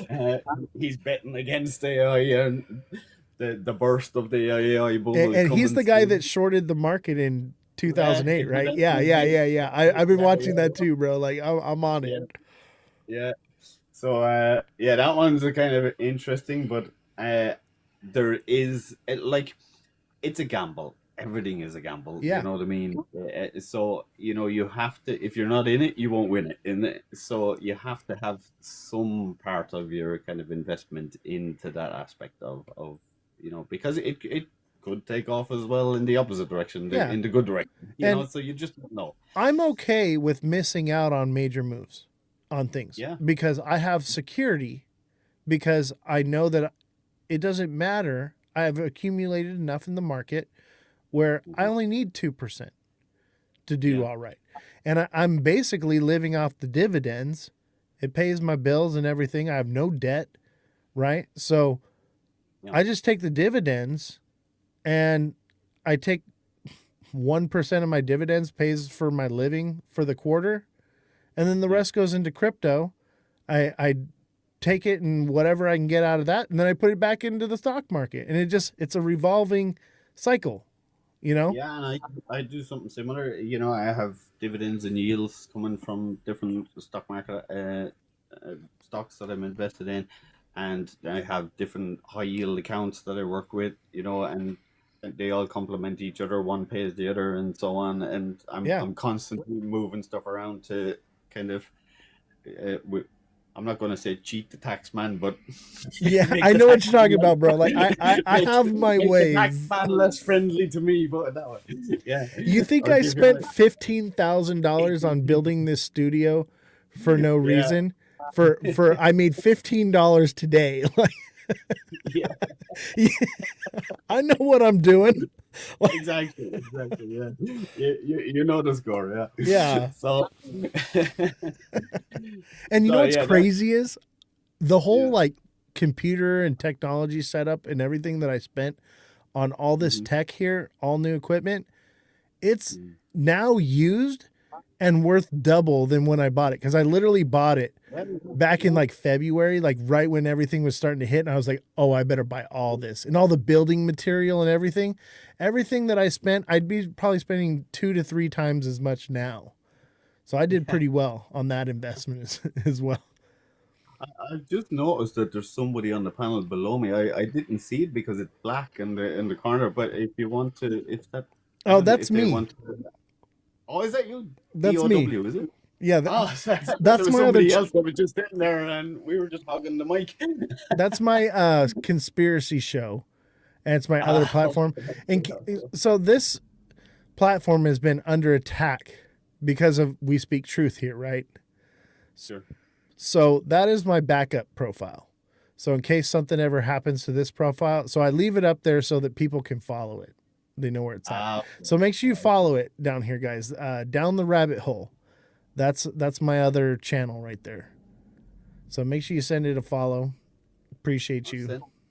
I've pressed the plus on it, but I don't think it's allowing me to follow it. It's like a little plus sign next to the name. Yeah. I pressed the little plus on it. Okay. But anyway, it's 4 a.m. in Ireland, so I'm going to thank you for having me on, and it's been a pleasure. Absolutely, man. Thank you very much. You're very welcome. I'll rug you, all right? Cheers. Cheers. All right, guys, smash that like button, subscribe to the channel, share the show with your friends, follow me on all platforms at Ozthecryptogoat. Hit the follow button. Also hit the little alarm bell up here when you follow so you get notified when I go live. Join the Discord link in my bio, and that way you'll get notified when I go live, because TikTok doesn't always do it. And I am bringing back the email alert system. If you want to get alerted to when I post something, or because like I've predicted every major market crash last year. So if you want to get notified when that's going to happen, send me a DM with your email address and I'll add you to the email alert system. So that way when a big move is about to happen, you're going to know it before it happens. And that goes both ways, whether it's up or down, right? But we predicted every major market crash. I predicted the largest crash in crypto history, ladies and gentlemen. And if you had been in the Discord, you would have known. So join the Discord link in my bio and get in the email alert system. We've got like over 100 people on the email alert system. Yes, Third Eye, I predicted the largest crash in crypto history days before it happened. So you would have been able to sell the top, let it crash, and you would have known exactly where to buy the bottom. And for anyone that's a super fan or a subscriber to me here on TikTok, you can message me any time of the day in Discord, and I will do TA for you on any project you like. So also become a super fan. I predicted Zcash a day before it happened. Yes, dude, everyone that takes my TA class is on my level. They see what I see. And it's like a 4-month course, TikTok seller. It's 4 months, 4 classes a month, right? So that's 24 classes total. And so if you're looking to learn technical analysis and be goated at it, because like people are going to teach you all kinds of nonsense out there. I've yet to find anyone that trades my style and is as accurate as I am, because we don't just do technical analysis. We're looking at macroeconomics. We're looking at the big picture of how everything works together. And because we zoom out and we look at the picture that way, we are able to make these major predictions.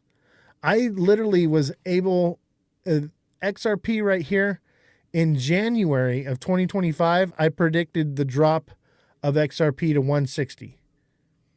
Like, and if you don't believe me, in my profile that you're watching right now, you can go back and you can see where I predicted that.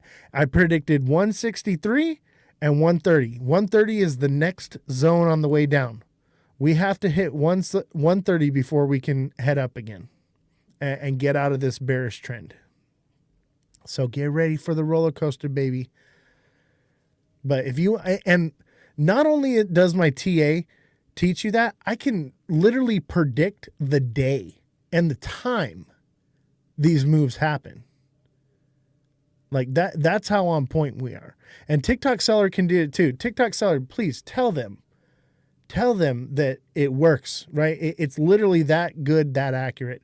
And honestly, I would say TikTok Seller in just the last couple months of taking my class, he's just as good as at TA as I am.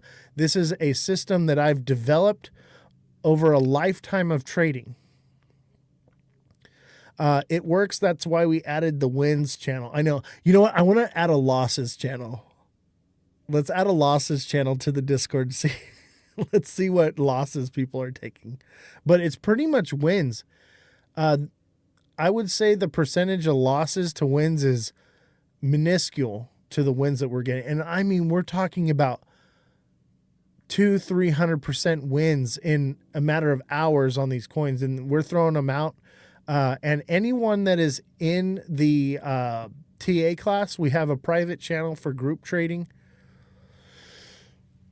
You want me to? Yeah, if you want to add losses, that'd be cool. I think it'd be fun, right? Let's see who lost the most. Whoever loses the most in trades this year will get like a prize or something, or like I'll turn you into a meme, something like that.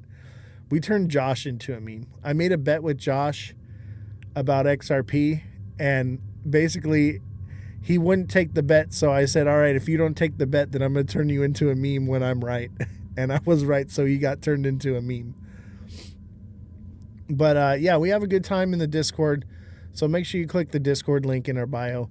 And, you know, learn technical analysis. You know, everything is pre-recorded. Okay. So these are past classes you're going to be watching. And we're, you know, putting new classes together. I have the CEO of ViFi Finance. He's a hedge fund manager. He comes on from time to time and teaches us about macroeconomics and stuff and how to TA as well. So he's partnered with me there, comes on once in a while. So there are new classes that pop up from time to time, but most of it's already pre-recorded and established, and the foundation is there. That's all you need to make money. All the information's there. Take you a couple months, once a week for an hour, to learn quite a bit. And so, you know, take some time to invest into your education. The cost was discounted 50% off. It's back to regular price, but because it is recorded content, the recorded content will be on discount, but you won't be able to get the lifetime membership for free. So everyone that signed up in January and completed the full course gets a lifetime of technical analysis classes for free. Like whatever comes up and that we do, you're going to be able to get into it. And maybe I'll do a lifetime subscription for the rest of it. Come talk to me, okay? I'm here. I'm in the Discord. You can message me directly, but you got to be a super fan here or a subscriber in order to DM me. I don't answer DMs to anyone. Cold storage devices, yeah, I will help you set up cold storage devices. I will help you if you're having trouble. You need like not just technical analysis, but you need like help. I have an IT guy here that works so with all those technicals as well as me. I can help you figure out if you're having problems onboarding, offboarding, any questions like that. If you want to know what exchanges are going to be best for your situation, because everyone's different, right? Everyone's situation is different. So when you are a super fan or you're a subscriber and you're messaging me directly and I get a clear picture of who you are, what you're doing, and what your goals are, then we can help you develop a strategy that works for you. Because any creator on here that's throwing out blanket strategies for people, don't listen to them. Everyone's situation's different. Everyone bought at a different price. Everyone's holding a different amount. Everyone's financial situation is different. You need something that works for where you're at, what level you're at. And I mean, even just FOMO control, right? We have people that literally just message me and they're like, hey, I'm about to just sell at a loss right now. What should I do? And I take a look at it for them and I'm like, hey, this is, you know, what I see. Obviously, not everything's going to be perfect all the time, but the idea is getting control over that FOMO, having a strategy that works and gets you paid, right? Because that's what we want. We want to make money, right? Is XRP going to an all-time high this year? Probably not. Probably not. It could. I'm not saying it can't, but probably not. I would say it's more likely to see $1 than to see $4 right now. Okay? and it's more likely to just kind of run along between $1.50 and $2 than to see $4 or $5. Unfortunately, that's just the fact of the matter. So we shall see. A lot of things change, you know. That's just where I'm at right now. Any person that just says, this is my prediction, what it is, the markets are ever changing. The news is ever changing. The economic situation is ever changing. So what I tell you right now, you can't just take it as that's what the gospel is, because I adapt. I change with the sentiment. But as of right now, this is what I see. So when that changes, I'll let you know, but I'm only going to let people that are in my Discord, that are in my TA class, or their subscribers, or their super fans. Those are the people that are going to know. Raymond, thank you for the heart me. Appreciate that. If you haven't sent a heart me yet, much appreciated. If you want to send any gifts, but if you want the gift that gives back to you, that's going to be becoming a super fan. That's the way that you're going to add value to. It's basically an investment for yourself, right? It's not just a tip or whatever. You're investing into yourself. You're getting one-on-one coaching with me. All right. You can reach out to me and I will coach you and help you out. Just the tip. Yeah. Anyway, guys, thank you all for hanging out. I'm going to take a quick break, and then I think we're going to hop on. We're going to play some Call of Duty. That's another thing. Join the Discord link in my bio, and we hang out there. We have phone calls, and we have trading groups. I'll play video games. And you can watch me play Call of Duty while we have like chats, and we literally onboard normies into crypto through gaming. As well as we're having like these deep discussions like we had today in the show. We're doing the same thing. So get in the Discord. The Discord is goated. It is not your average, everyday, simple Discord. It is set up to be awesome. Can you fly a helicopter? I absolutely can fly a helicopter.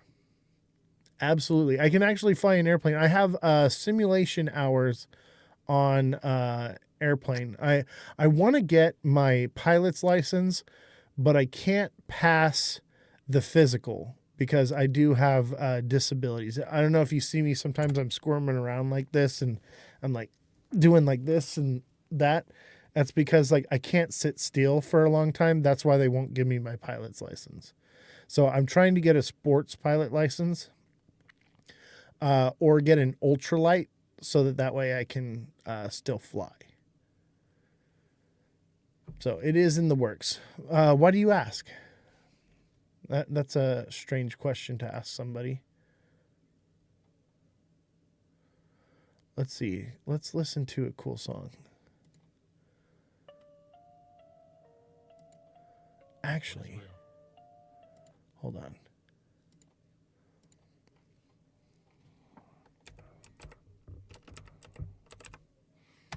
Let's do that instead. Battlefield 6 helicopter. Oh, dude. In a game, absolutely I can fly a helicopter. I thought you were talking about in real life. But yeah, I can fly. For sure. There's another game that I've been playing with the TA guy. And I forget what it's called. I just downloaded it and played with it. But it's flying a spaceship. And it literally maneuvers like you're in space. So it's definitely a hard thing to pilot, and I pilot it just fine.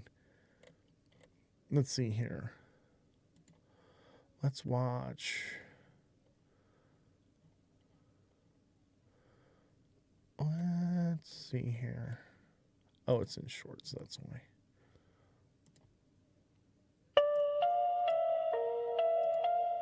What is real? How do you define real? Take care, chat. I'll see y'all next time. Join the Discord link in my bio. Follow me. Send a gift. Super chat. Or not super What is chat. real? What is human? This world got me questioning, consuming. Stuck in the matrix, feeling like I'm Truman. So upside down, disconnected from the human. But Morpheus is here now, you ready to go. The red or blue pill, you already know. Down the rabbit hole, we going below. Layers they can't see, I'm going to show you what is real, what is fake, take it slow. Been doing it for years and now I'm a pro. Fiat the fake, it's a sham, it's a scam. 2.3 trillion, a supply like goddamn. They print and they steal as much as they want. But old Uncle Sam, he just runs a front for the shadiest scheme you've ever seen. Complete completely worthless, worse than a shit meme. Coin got us all stuck in the system. Crypto the fix, let me give you some wisdom. Bitcoin and Cardano use The Discord UTXOs. link XRP is is in a my lot of bio. speed, I suppose. Assets that go up, not down overnight, but the system won't die without a big fight. That's why they delay, that's why they keep stalling, but nothing can stop destruction from falling. So let's quietly build.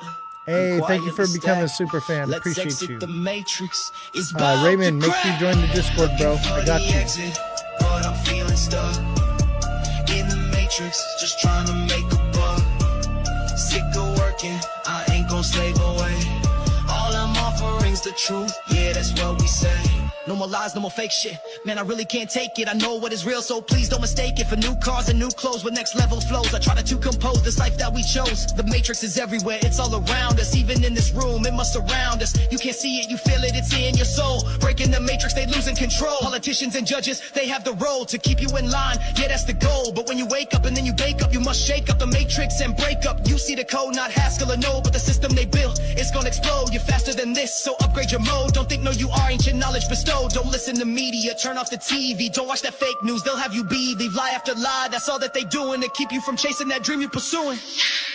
Looking for the exit, but I'm feeling stuck in the Matrix, just trying to make a buck. Sick of working, I ain't gon' slave away. All I'm offering is the truth, yeah, that's what we say. Only show you the door, you gotta walk through it. I'm scrolling Big D, now he got me confusing. The shape of the earth, no way that we moving. Long distance test, that's how he can prove it. Starting to be like my big homie Wiz. He thinks that his flat and handles his biz. You sound like the dumbest thing I ever heard. Read a book, check the net, just follow the herd. But Google be playing with your search results. They be gang gang, I'm sure just a cult. So no matter how many times they insult, we think for ourselves, not a stupid adult. Is it true, IDK? Yeah, I really wouldn't doubt it. Check the views on YouTube, they really ain't about it. On the news, blew a fuse, yeah, that's when the dreaded is controlled. No excuse, that's why they freaking the ladder. Break it through, no kung fu. Yeah, I see the Matrix falling. Payphone crew, deja vu.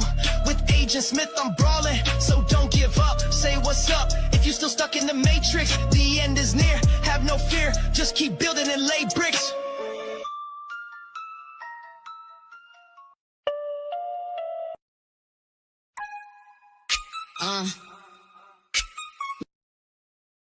My heart's beating, my hands are shaking. Little bitch asshole. Go tribe, go tribe. Said I'm a badass bitch and I'm rich. Don't call me a little girl, I ain't switch. Size like it's nothing, you a snitch. Wanna be like me, yeah you wish.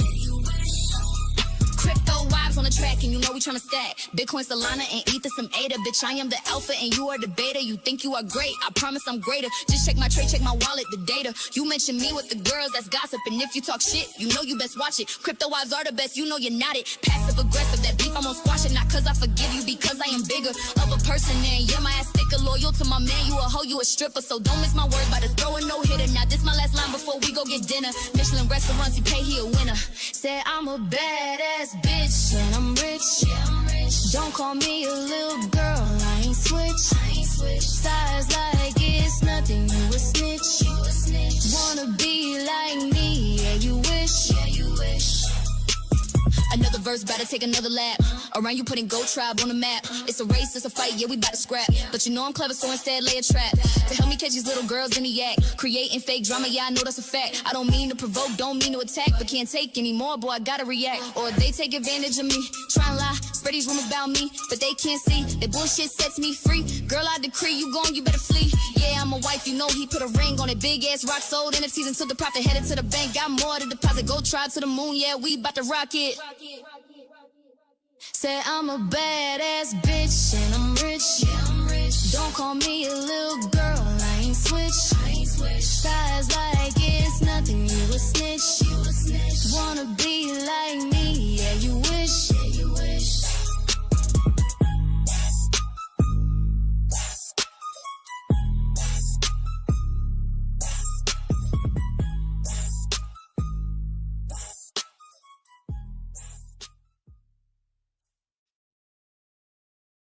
Nothing, you a snitch. Wanna be like me, yeah you wish. Smash that like button, subscribe to the channel, share the show with your friends, follow me on all platforms at Ozthecryptogoat. I promise I'm greater. Just check my tray, check my wallet, the data. You mention me with the girls, that's gossip. And if you talk shit, you know you best watch it. Crypto wives are the best, you know you're not it. Passive aggressive, that beef I'm gonna squash it. Not cause I forgive you, because I am bigger of a person. And yeah, my ass sticker, loyal to my man. You a hoe, you a stripper. So don't miss my words by the throw a no hitter. Now this my last line before we go get dinner. Michelin restaurants, you pay, he a winner. Said I'm a badass bitch and I'm rich. Don't call me a little girl, I ain't switch. Size like it's nothing, you a snitch. Wanna be like me, yeah you wish. Another verse, better take another lap. Around you putting Goat Tribe on the map. It's a race, it's a fight, yeah, we bout to scrap. But you know I'm clever, so instead lay a trap. To help me catch these little girls in the act. Creating fake drama, yeah, I know that's a fact. I don't mean to provoke, don't mean to attack. But can't take any more, boy, I gotta react. Or they take advantage of me. Try and lie, spread these rumors about me. But they can't see. How you doing, the brother? bullshit sets Smash me that free. like button, Girl, I guys. decree you gone, you better Send flee. in a daily Yeah, I'm a heart wife, me. you know he put a ring on it. Big ass rock sold NFTs until the profit Gifts headed are to the bank. Got more appreciated, to but deposit, go if try to the moon. anything, Yeah, a we heart about to me rock it. is the best thing that you can do to help Said the show. I'm a badass bitch and I'm rich. Don't call me a little girl, I ain't switch. Size like it's Let's get nothing, this you a rolling. snitch. Starks, thank you for the heart me. Wanna Appreciate you, be brother. like me, yeah, you wish. Keep hitting that like button, guys. I'm going to share the show out.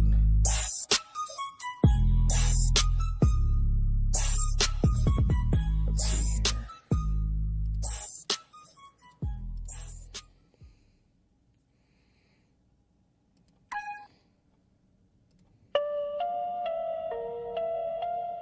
What is real?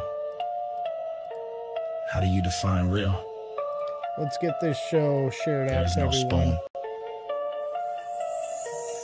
Need some engagement, guys. What is real, what is human? In the This world got meantime, me questioning, while y'all are stuck in hitting the all the matrix, feeling like buttons I'm and Truman, so everything, upside down, disconnected from and the shoe, man. sending But more in the fists is heart here now, me's you and ready to whatnot, go. The red or blue pill, here's you an already know. amazing Down the rabbit hole, we going below. Goat Layers they can't Tribe see, I'm going to music show video for you guys. what is Goat real, what is Tribe. fake. Take it slow. Been doing it for years and now I'm a pro. Fiat the Ada fake, it's a Goats. sham, it's a scam. 2.3 and a supply. GoatTribe.io. Goddamn, they print and they steal Check as out much their as they NFT want. But old Uncle collection. Sam, he just runs the front for the shadiest scheme you've ever seen. We have been the number one live stream on Abstract for days in a row, guys. Let's do it again. Let's get to number one on Abstract.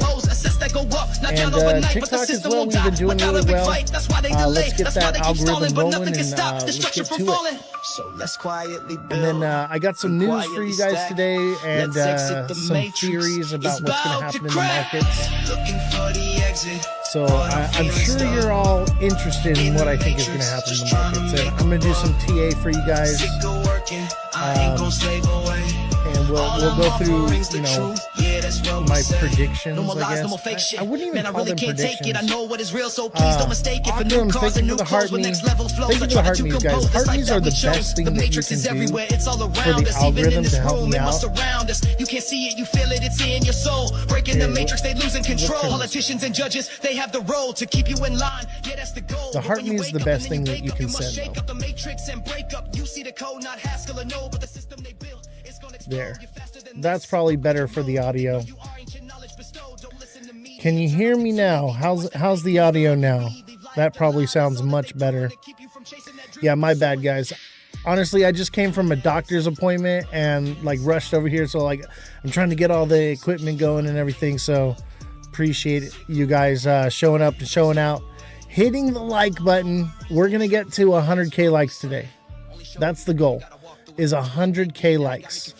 And I can't do it without you guys. Without you guys, I'm just a guy in a padded room talking to the wall. So please be here and engage with me so that way I'm not crazy. Revolution, thank you for the heart me's and the popular votes and the super popular votes as well. Become a super fan, guys. That's another thing you can do to help me out here. Become one of my super fans. And or become a subscriber. I offer one-on-one coaching to anyone that needs help catered to your specific needs in the market, right? Everyone's needs are a little bit different, all right? So let's find something that's good for you, right? Where the market helps you. You know, I think the algorithms not going as good because we have we don't have the charts up here. Usually when the charts are on, we get way more engagement, right? So I get the charts up there. Thank you guys for all the gifts. Do not forget to send a heart me. Heart me is the best thing that you can do. Revolution, thank you for all the gifts. I appreciate it. I need to turn 1,000 into 100,000. Is there something you can help me with? Actually, yeah, that can be done. I've turned 100,000 into 3 mil, or excuse me, 1,000 into 3 mil. It can be done. All right. And I know you're being hyperbolic or whatever, but it can be done. But you gotta put in work. You gotta, educate yourself. But meme coins is probably gonna be your best bet for major returns like that. But I'll tell you what, 97% of the people that get into meme coins lose. Another cool one is Soul Pump. Soul Pump is a fun little game that you can play. Oski, thank you for the heart me. Appreciate you. I appreciate it. I need donuts, guys. I need 80 donuts. If you want to send a gift, send a donut. You can click, there's like a little thing like up here when you click the heart me, and it'll show you like the different gifts that I need to achieve for certain goals. Honestly, I feel like if we don't start getting engagement, you're going to force me to stop doing the news and stop reading charts and just battle people. If you don't want this show to turn into me battling all day long, then we need it. We need the engagement. We need whatever you guys can do, right? I do not want to become that. It seems like that's what everything's become, is just people battling each other, and how boring. I like to think that my show's not very boring. We talk about different things and stuff. But yeah, like, golly, like, who wants to just watch people battle? Let's see here. Let's see if anybody wants to come up on the panel.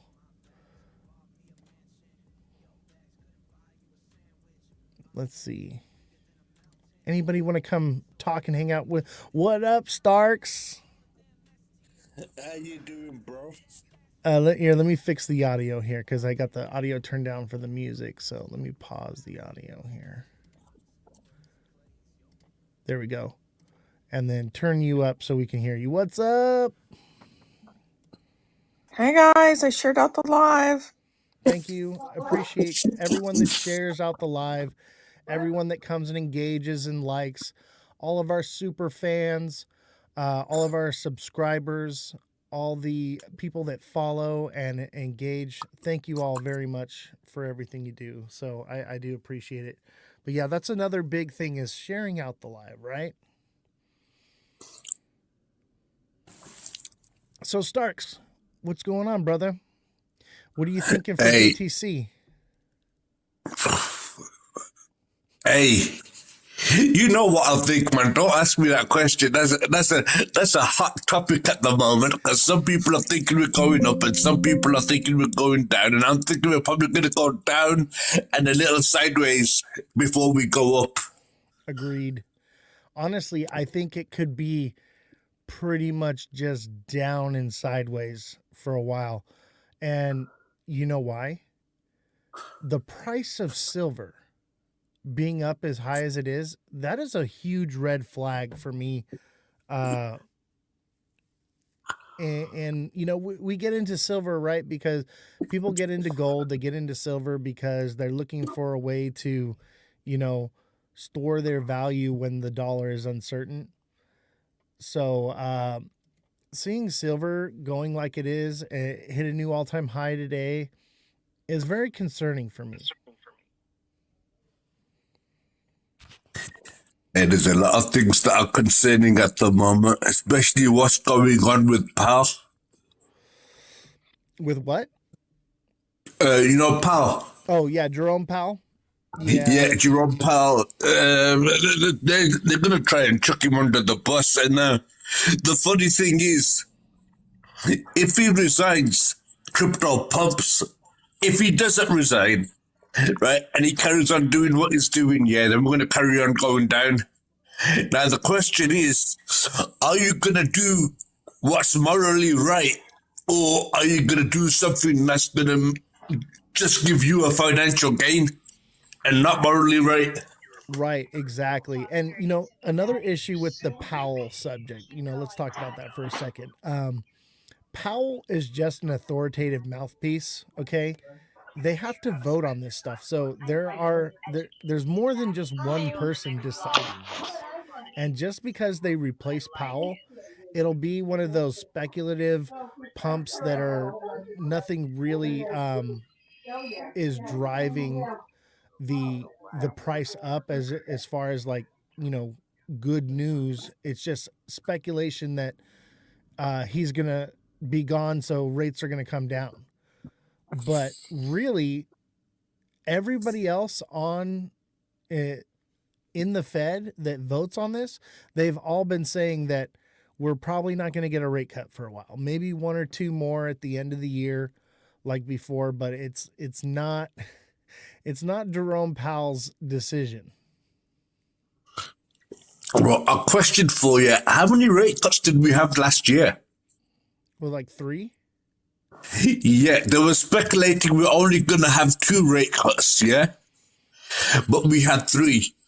Now, this year, the only thing that I'm going to see is, when Powell gets replaced, you're going to have someone's puppet in that seat.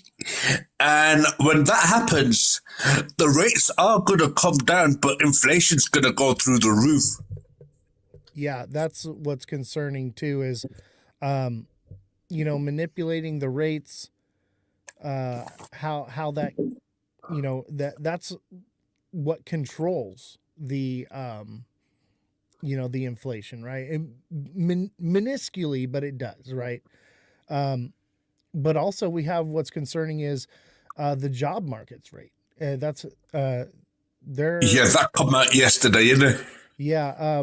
I didn't see it. Did you see what it said? I already know that it's bad, right? It wasn't particularly good. I mean, I didn't watch the whole thing. I got the general idea of what was going on, and I didn't watch it till the end. I thought, okay, he's talking like this. That's what's happening. Move on. Cooper 888 says, "Why is the United States paying interest for their own money?"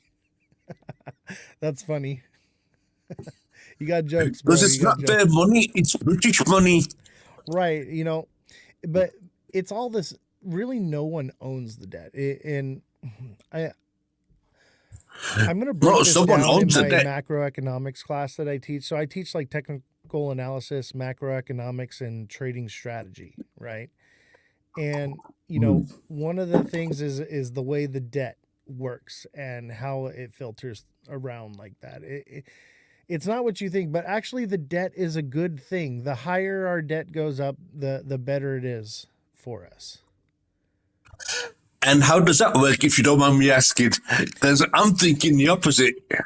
Well, it's one of those. I would also like to beg to differ on that. I mean, I understand the flow of currency, but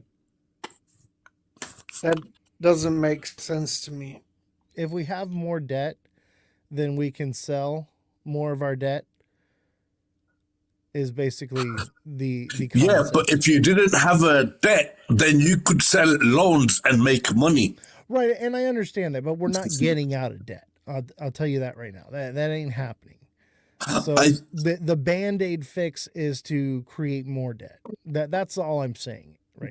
Yeah, kick the bucket down the road. So that's what's going on at the moment. Exactly.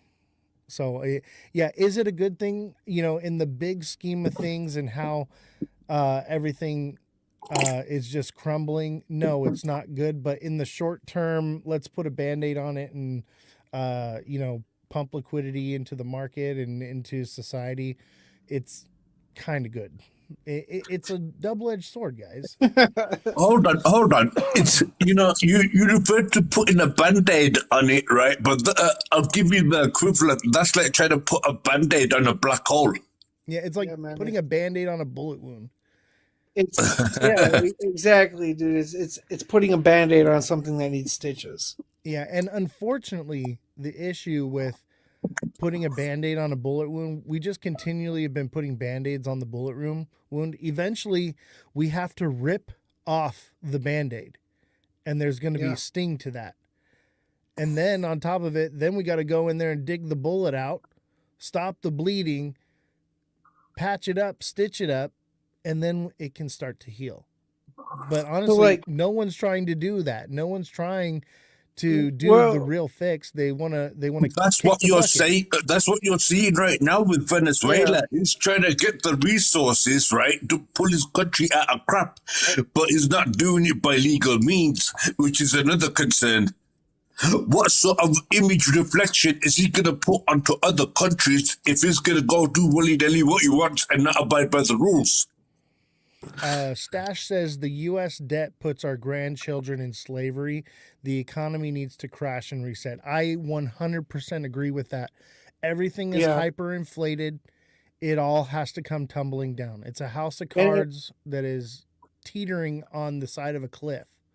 I would like to point out, I kind of think, we stopped printing pennies this year. I kind of think that in, 2-3 years, we're probably going to stop they're printing. Starting to make them again.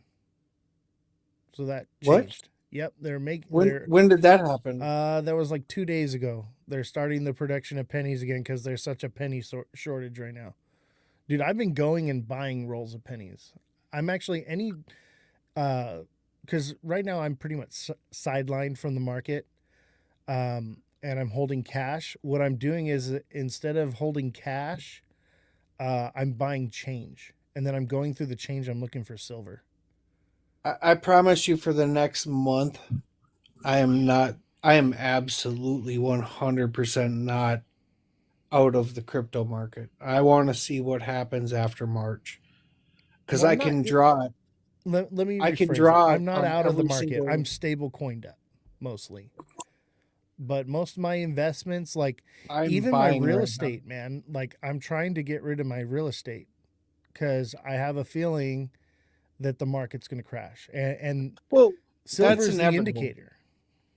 That's inevitable. The market, the real estate market is so overinflated right now that it's almost unaffordable to buy property anywhere. And I know this. I just came out of real estate from the last, fucking 6 years, right? Like I've been a real estate agent. The market right now is so it's ugly how overinflated it is. Yeah, very overinflated at the moment. And the thing is, Trump's had to do this to make their figures look good. Right, and that's a problem, that he's more concerned about looking good than doing what's right for the market and for everything, right? Well, I mean, even gas came down a little bit, right? But I kind of feel like it's all this stuff, and like we haven't seen it. He promised us no tax on crypto. He's honestly the only promise that he made that he's really been sticking to is deportations. Well, I'm gonna be honest. When he was running, the only thing he said was no tax on crypto that's U.S. propagated, right? Right. So, exactly. So what do you got there? You got Ripple and a handful of other companies, right? But that's not even happening. That's not even coming. Like, no, I understand. There's nothing that. on the books. There's nothing being written. There's no executive order. I bought a $23,000 vehicle this year based off of hoping that that was going to come true. Now I'm going to have to pay all that tax. I get it. Yeah. Like I'm not immune to the what's going on there. I'm just saying, like, that was the idea behind it, not all crypto. Right. I get what you're saying, and thank you for clarifying that. But pretty much most everyone knows what I'm talking about here. Saying. I'm giving a generalized idea, and like we can argue and nitpick about little facts, but one of the things that I want people to try to learn to do is let's stop arguing over little nitpick things and try to understand the spirit of what people are trying to convey. The message I'm trying to get across here is that Trump has made a lot of promises and he hasn't really followed through with any of them. Even with the tariffs, that was one of his promises that he ran on, and he kind of flip-flopped back and forth on that thing. And now we're, what is it, tomorrow we're going to find out if it's even legal for him to do that. And that's going to cause another problem because companies like Target and Walmart that have been paying these taxes, if it's deemed illegal, they're going to want their money back. And where's that money going to come from? Taxpayer. Exactly. And it'll be like another bailout is what it's going to be like. Yeah, I'd just like to say one thing. Trump was right about one thing. I have to give him kudos for this. He says, you're going to win so much, you're going to say, stop winning. I don't want no more. Well, I'm looking at what's happening with the market. I ain't won nothing, but I want it to stop. Yeah, that's for real. For real. Like, I won, because I was smart. I saw the writing on the wall, and I got out after he got inaugurated because I listened to what he said. And when he said that he was going to be doing tariffs on everyone, that was part of his campaign. So, like, I bought the rumor and sold the news. As soon as we got the news that he is in office and inaugurated, I was like, all right, next step is tariffs. And sure enough, it happened. And it's just been a roller coaster ever since. So if you look on my page, there's only 2 videos, right? There's one of like me doing a drone video over a fucking river, and then there's a picture. It's an ascending wedge on XRP when it before it fucking took the big dive, right? It already took a dive before that, but like before it took the big dive, and that's where I sold, and I rebought at like $2, right? Like I waited it out, and you did the same thing as me. I bought 163, man. No, I'm not joking. I'm not joking. And dude, I seen the ascending wedge when it happened, bro. Like, it was right here. It was January 28th. I sold, and I warned everybody. I said, "Hey, we're gonna crash, and we're gonna continue moving downward in like a bearish trend until we hit about 160 to 163." I set my price point at 163. Boom, that shit hit, and then we went all the way up to 340, right? Or excuse me, 365, right? 367. All right. And then that same prediction, I said we would hit up to about 160 I said about 375, 380. We didn't quite make it there. And then we would run down to about 130. So 130 to 160 is my buy point to DCA in on XRP. And even then, it's not really on my radar anymore. Like, why would I buy something like XRP? Like, it kind of makes no sense. If you're going to buy XRP, you might as well buy Bitcoin. I will argue counterpoint there because, like, we were just talking about this a little bit ago, right? When you start talking about national debt and things like that, right? And the clearances that we're getting, that we're seeing behind the scenes, right? Where we're getting approved here, we're getting approved there, we're getting approved for oil trade, we're getting approved for whatever, right? Like, yes, that doesn't influence it quite right now, right? Like, it doesn't influence the market, but those are little gains, those are little wins. And I know that when I say that, like, I understand how crazy that sounds, right? Like, when you talk about the world's largest exports of oil and being traded with XRP, that sounds like it should be a huge win. but it's really not, because it doesn't influx. There's so many XRP, right? Like there's 100 billion of those things, right? Mm-hmm. So, and Ripple owns 44% of it. I think is it that? Yep. I think is it 42? Yeah. Yeah, it's something around that mark. I don't know the exact, but it's something around the 40%. It was 44. I'm guessing 42 now because they've sold a bit.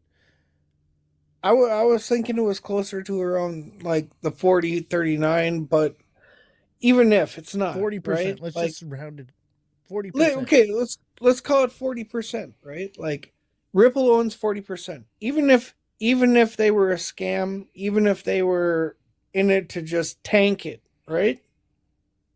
What do they really got to win at this point? That's the problem. Ripple's winning all the time. Hold on. Ripple's winning all the time because all they're doing is taking the liquidity every time people put money in. Exactly. We're seeing that right now. We're seeing it with Bitcoin. Look at all the cliff edges we've had and then dropped straight down, making it look like a faker and then drops every time. And what do we have? What do we have by the government taking possession of most of the Bitcoin? Then, let me ask you that. The government isn't taking most possession of the Bitcoin. Who told you? No, but that's their goal, right? No, their goal is we're creating a crypto reserve. Hold on. Their goal with the Bitcoin strategic reserve is, for years they've seized Bitcoin and just dumped it into the market. So now they see the potential that Bitcoin can go up. So the idea is to have an escrow where they unlock certain amounts to pay off certain debts and things like that, and to sell it more strategically. I don't believe that. I don't believe that. Don't believe that. That's what it is. It's written in black and white. You can believe, in one hand and shit in the other. Which one's going to fill up first? Let me explain. All right. So, if they do that, right? So, they've been seizing Bitcoin. You just said that. Mm-hmm. Right? For like 10 years now. Yep. And they've been seizing Bitcoin. And they dump it. Every time they get it, they just sell it. Yep. Okay. Correct. So now all of a sudden their goal changes to accumulating it. Well, just holding it Correct? to sell. Am I wrong? No, not accumulating. That is incorrect. Really? Yes. Yeah, the key word in his statement is strategic. People miss that word very often. Yes. And so the difference is, accumulation is that the Bitcoin is going to be purchased by the U.S. government. No, they're going to acquire it and they're going to sell it when it's high, instead of selling it at whatever price it is and dumping the market. Except for like 4 days ago, they put out a statement that basically says they're going to start accumulating. No. Yes. Show me. Tell me where to go. I'll pull it up right now. Give me a minute. Prove it. Put your money where your mouth is, bud. Give me 1 minute. I'll be right back. All right. Anybody can just say or think or misinterpret what they read. And that's what I think Starks was saying there, is like, people misinterpret what is actually being said. Would you agree with me, buddy? 100%. Look, it's called a strategic reserve. Strategic means they're going to find ways to put money into there without having to put their hands in their own pocket. Right. That's what the word strategic means in this case. And people, they see the Federal Reserve, crypto reserve, and they think fantastic. Right. Now, the flip side is bonds are being sold in USDT now to pay off some of these debts and stuff. And really, what we're seeing is the U.S. government becoming what Ripple is to XRP, holding a massive supply and dumping on it when it goes up. Exactly. Yeah. And unfortunately, but you know what the concerning part is? Here's the concerning part that I see. That I hear everyone talking about the country's debt, right? Now, the debt is like 40K at the 40 billion at the moment, right? But you know what the public's debt is in the United States? 140 billion. Yeah. Right? So when you're messing with numbers like that, you got to tread very, very carefully, because it can go wrong way very quick. Yeah. And right now, I don't see them doing anything to fix the situation. These stimulus checks, they're not going to help. They're just going to, like it says, Band-Aid on a gunshot wound, you know what I mean? Right? We're not going to see no real fixing of anything. In fact, I think I ain't trying to be biased or nothing, but from what I've seen so far, the only thing I've seen the orange man do is line his own pockets, and the ones that are sitting around the table with him. You know what I think? I think the ship is sinking, and they're stealing the silverware. Exactly. 100%. Let's see here. It looks like Joe's back. All right, Joe, what do you got for me? And not to disparage you or anything, but like, this is a fact-based show. So if you're gonna say anything, I need something to back it up. You know, you got to have the receipts. No, you're good. You're good, because this is some stuff that came across my Google a couple of days ago, and I started reading into it, and the more I read into it and the more I kind of searched it, the more that popped up. So I kind of want outsiders' opinions in it. I've been in fucking Bitcoin since 2011. I'm doing good in my life. But only if you sell. Right. Well, I take Profits. bits and pieces when I want it. But you have to sell it in order to realize it. What is it that needs to be fact checked? Tell me what it is. Basically, what was it that Hold up. I got the exact search for you. Revolution is our fact checker for the show. So basically the idea is that the United States will be accumulating Bitcoin to put into the strategic reserve. Google U.S. government will likely start to buy Bitcoin. There's no proof of that. Okay, so let me just help you out with something, bro. I know there's no proof of it. Right, and so that's the thing, is this is a fact-based show. Everything needs to be backed up with proof. Anyone can say likely. Google, Google is an AI generated hold on, let me talk. All right. I don't want to have to rug you. Google is an AI generated response, and it gets those responses based off of what other people post. Correct. What we're looking for is the factual, actual information. Okay. I want you to Google that and skip the AI. I don't Google.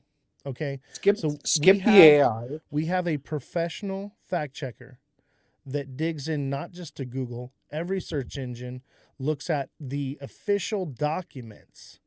Okay. And then we'll read them to us. So we're gonna have a fact check on this, and we're gonna have the official documents from the government, because that's the only thing that matters. I have no idea if there's official documents. There is. See, that's the difference between Googling something or asking AI something and actually fact checking something. Is there's a paper trail for every bit of information out there. Okay, so they can't just do things. Well, first all I'm going to say is it's put out across more than one media. It doesn't matter what the media lies to you too, bro. The media lies every single day, but it doesn't lie from every single angle. What? Yeah, they do. Bro, I have this bridge I'd like to sell you. You interested? Or maybe some oceanfront property in Arizona? So, I'll tell you this, Ben. Okay. Can I talk? Trader. Yeah, hold on. Give Revolution a second. So she's got the fact check Nope. for us here. She's good. The White House never came out with that statement. That is an assumption by other people that they are somehow going to buy Bitcoin to add to their reserve.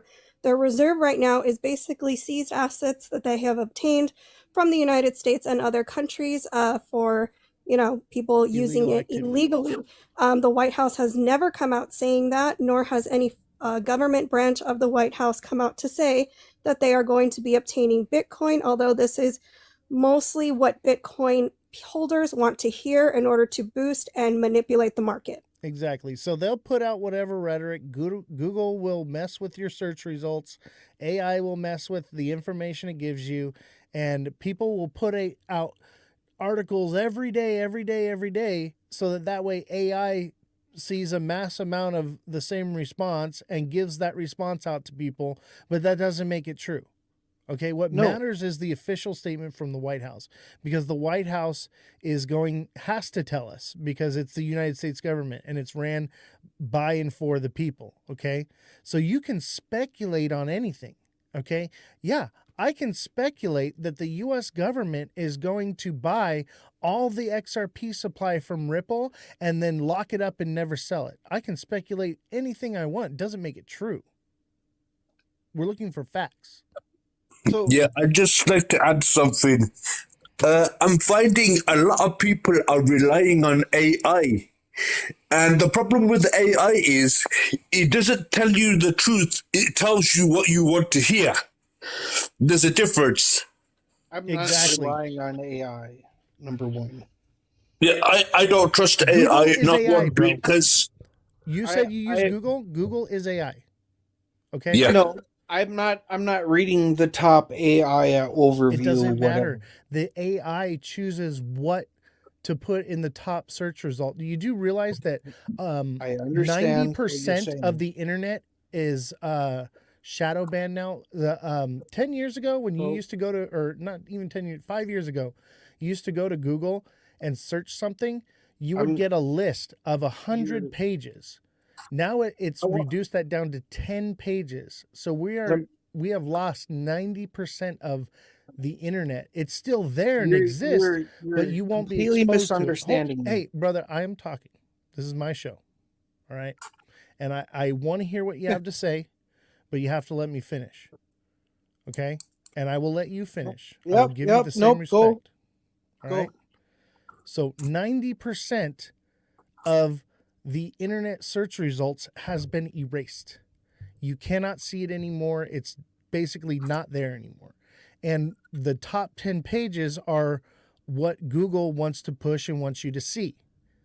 So you can't rely on Google. You can't rely on a search engine to give you credible information about anything. Especially in what we're talking about, there is a paper trail, an official document to track everything that is done. And if you are not digging through official documents, then you're just talking out your ass. No offense. Okay. No offense back, right? But I'm a trader. And I go off of how the market's going to react to the news that's out there. Okay, so we buy the rumor, we sell the news as a trader, right? Yes. Absolutely. So the rumor is that they're going to do that. That there's the speculation of that the U.S. government is going to accumulate Bitcoin. We've had that rumor. Now we have the news. The news has come out and given us the official document and said otherwise. So it's time to sell the news on that one. So with that, then where do you find all the news that's came out in the last 4 days then? What do you mean? Nothing has come out in the last 4 days. I can show you anything. I can show you article after article. Send it to me. But there's no official. Anyone can write an article. I can literally go and write an article right now. They offered me a job at ABC to work for Vice. I could write an article about anything. Doesn't mean that it's true. And most of these articles, they don't even issue redactions for anymore. The problem is there's these websites and they're like, oh, this is a news article, but the reality is it's coming from some bullshit ass whatever kind of website you want to call it. You need to find it from different sources, from the right, from the left, from the middle, and see what comes up out of all three of them. And the reason why is because you're being shown what you want to see. Your search engine, every time you research something or look at something, it adapts to your algorithm. So you will start getting news articles from non-reputable places, and you think they are because they do. They sound good, they look good, it's what you want to hear or something you might want to hear in the future. But I you need fully to find understand. articles on all sides. Let me finish. You need to find articles on all sides of the spectrum, not just right, not just left. Dig deep into everything. And if you don't see it, go to the government website. It shows everything you could want to see. They give you the latest alerts, the announcements, everything. That is not an announcement, nor has it been. The last thing about Bitcoin was putting it into the reserve back in March of 2025. When it comes So, like, to the I hold on believe 1 second real Binance. quick. This is really short and quick, and then I'll let you have the floor. When it comes to the US government, the fact checking is very easy to do. You just need to see what the official government website report is, and it will be an official document, and that will give you all the information. Okay, anything else is just noise. Go ahead. So my what I was going to say is I believe Binance about as much as I believe Yahoo Finance, right? Like they're never going to talk bad about any investment ever. I don't give a shit what it is. If it's gold, if it's silver, if it's Bitcoin, if it's XRP, if it's fucking Shiba Inu, right? Like they're never going to talk bad about it. Right, because they're invested into it. That's their motive for the article. Am I wrong? Well, I mean, part of the motive is the media is bought and paid for. And that's why people come to shows like mine for decentralized media. I'm not bought and paid for. I have nothing to gain from crypto. I don't even own it. I told you earlier, I'm holding stable coins. I have nothing to gain from pumping the price of anything. I'm here to tell you the truth. And I hold Bitcoin, but that's because I've been in since 2011. And you have a Bitcoin bias because of it. No, not really. Yes, it's I don't really confirmation bias. fucking believe in Bitcoin. Bro, I don't really believe in Bitcoin. To be honest with you, I understand that, but I think it's a slow pump, piece don't of you? trash. You want it I think pump, it's a right? slow ass piece of shit. Okay, but listen. I would rather have my money in Bitcoin if it was, say, XRP. However, I have my fragments of Bitcoin from when I was when Bitcoin first came out, when it was basically only Bitcoin and Litecoin. Right? Like those were the two options on the market. I have a question for you. From 2011, till 2022, just before the bear market started, right? You must have been loving Bitcoin.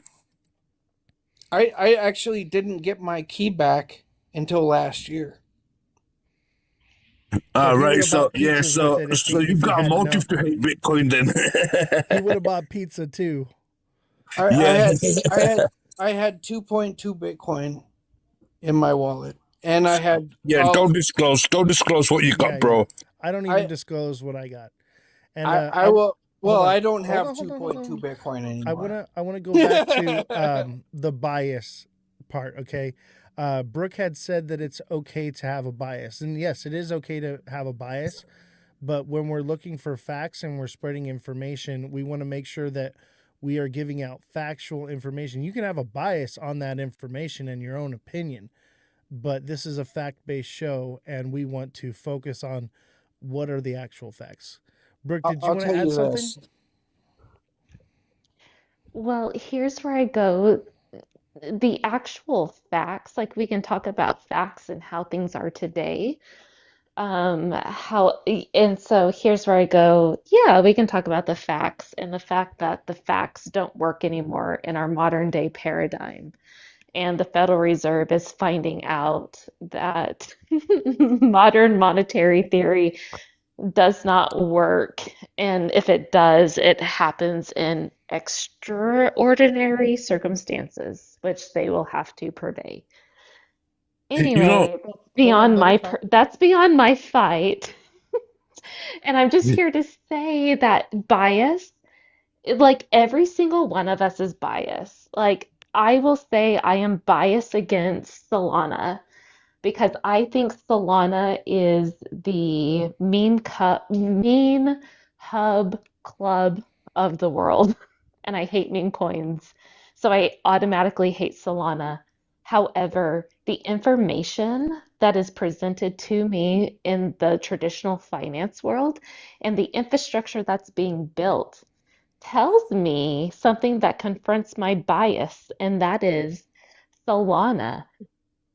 It doesn't matter how I feel about it. It's gonna be used apparently by the big names because they say it will, along with all these other things that everyone craps on, which is really funny because it's infrastructure and it's not just one coin. Like people, you have to look at how this all interacts and like builds together or else you're not going to make it on the other side. And so it's like, I kind of sit back and laugh at things like this because I'm like, okay, for one thing, everyone thinks that they're not biased. Everyone is biased. It's just whether you accept your bias or not, and you accept it as a blind spot and you can see beyond it. And then another thing is this is a completely different paradigm shift that what we're going off of. Gold is telling us that, silver is telling us that, digital assets and the way that the traditional financial world is moving is telling you something's not right. They're changing things and they're moving on to something else. However you interpret that is up to you. You can think that I'm full of poo-poo, but let me tell you, I'm not getting less wrong after 5 years. And so I sit back on this and I just go, it's so much fun. At this point, it's so fun. It's unfortunate, but also so fun to watch everything just happen. And like you, and once you relinquish control, because 5 years ago, I thought, oh my gosh, I can prevent all this if we can all kumbaya together and we can, yeah, no. Everyone, everyone educated let me that very happen, bro. fast about how awful humans are. And congratulations, the consensus won, everyone. Yeah. So now you get in the UK, people in the UK were debating me for years about digital ID and CBDCs are awesome. Congratulations, UK, you got it. Yay!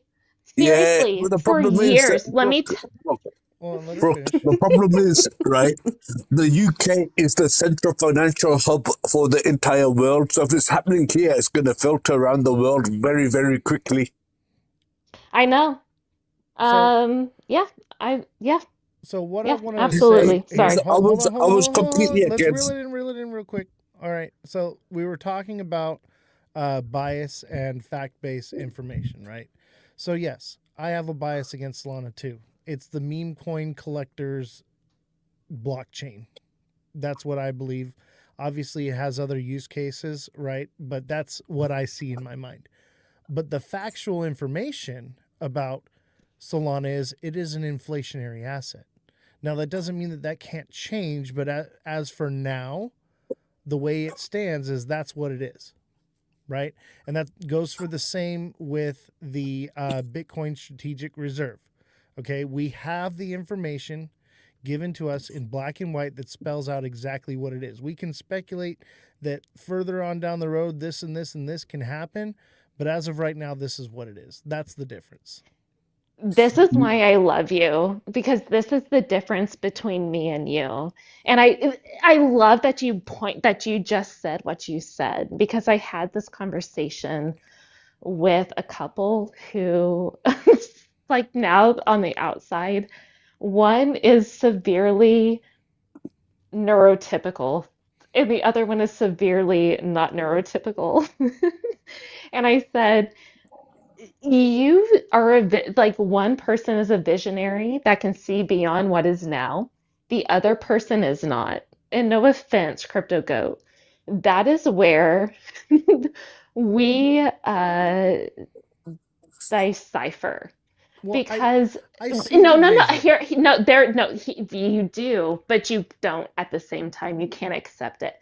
There's a very, and so what I will say, no, hold on.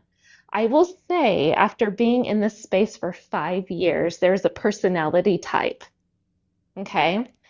And the type A type of people, and more than likely, you fall into other certain type of stereotypical categories. But you can't see beyond your front nose. If it's not there, if it's not fact, if it's not in your face, it doesn't exist. And then there's those of us who can see beyond it, who see what's being built, who can draw between the lines. Those two people are the difference between the people who keep the normie things going. We need you. Congratulations. You are altogether correct in the world that you live in right now, in the reality that you find yourself in right now. It's people like me that tell you, guess what, guys? You're shifting. And you know what doesn't sit well with all of y'all? You can't accept that. And the fact that the things that you thought were true are no longer going to be true.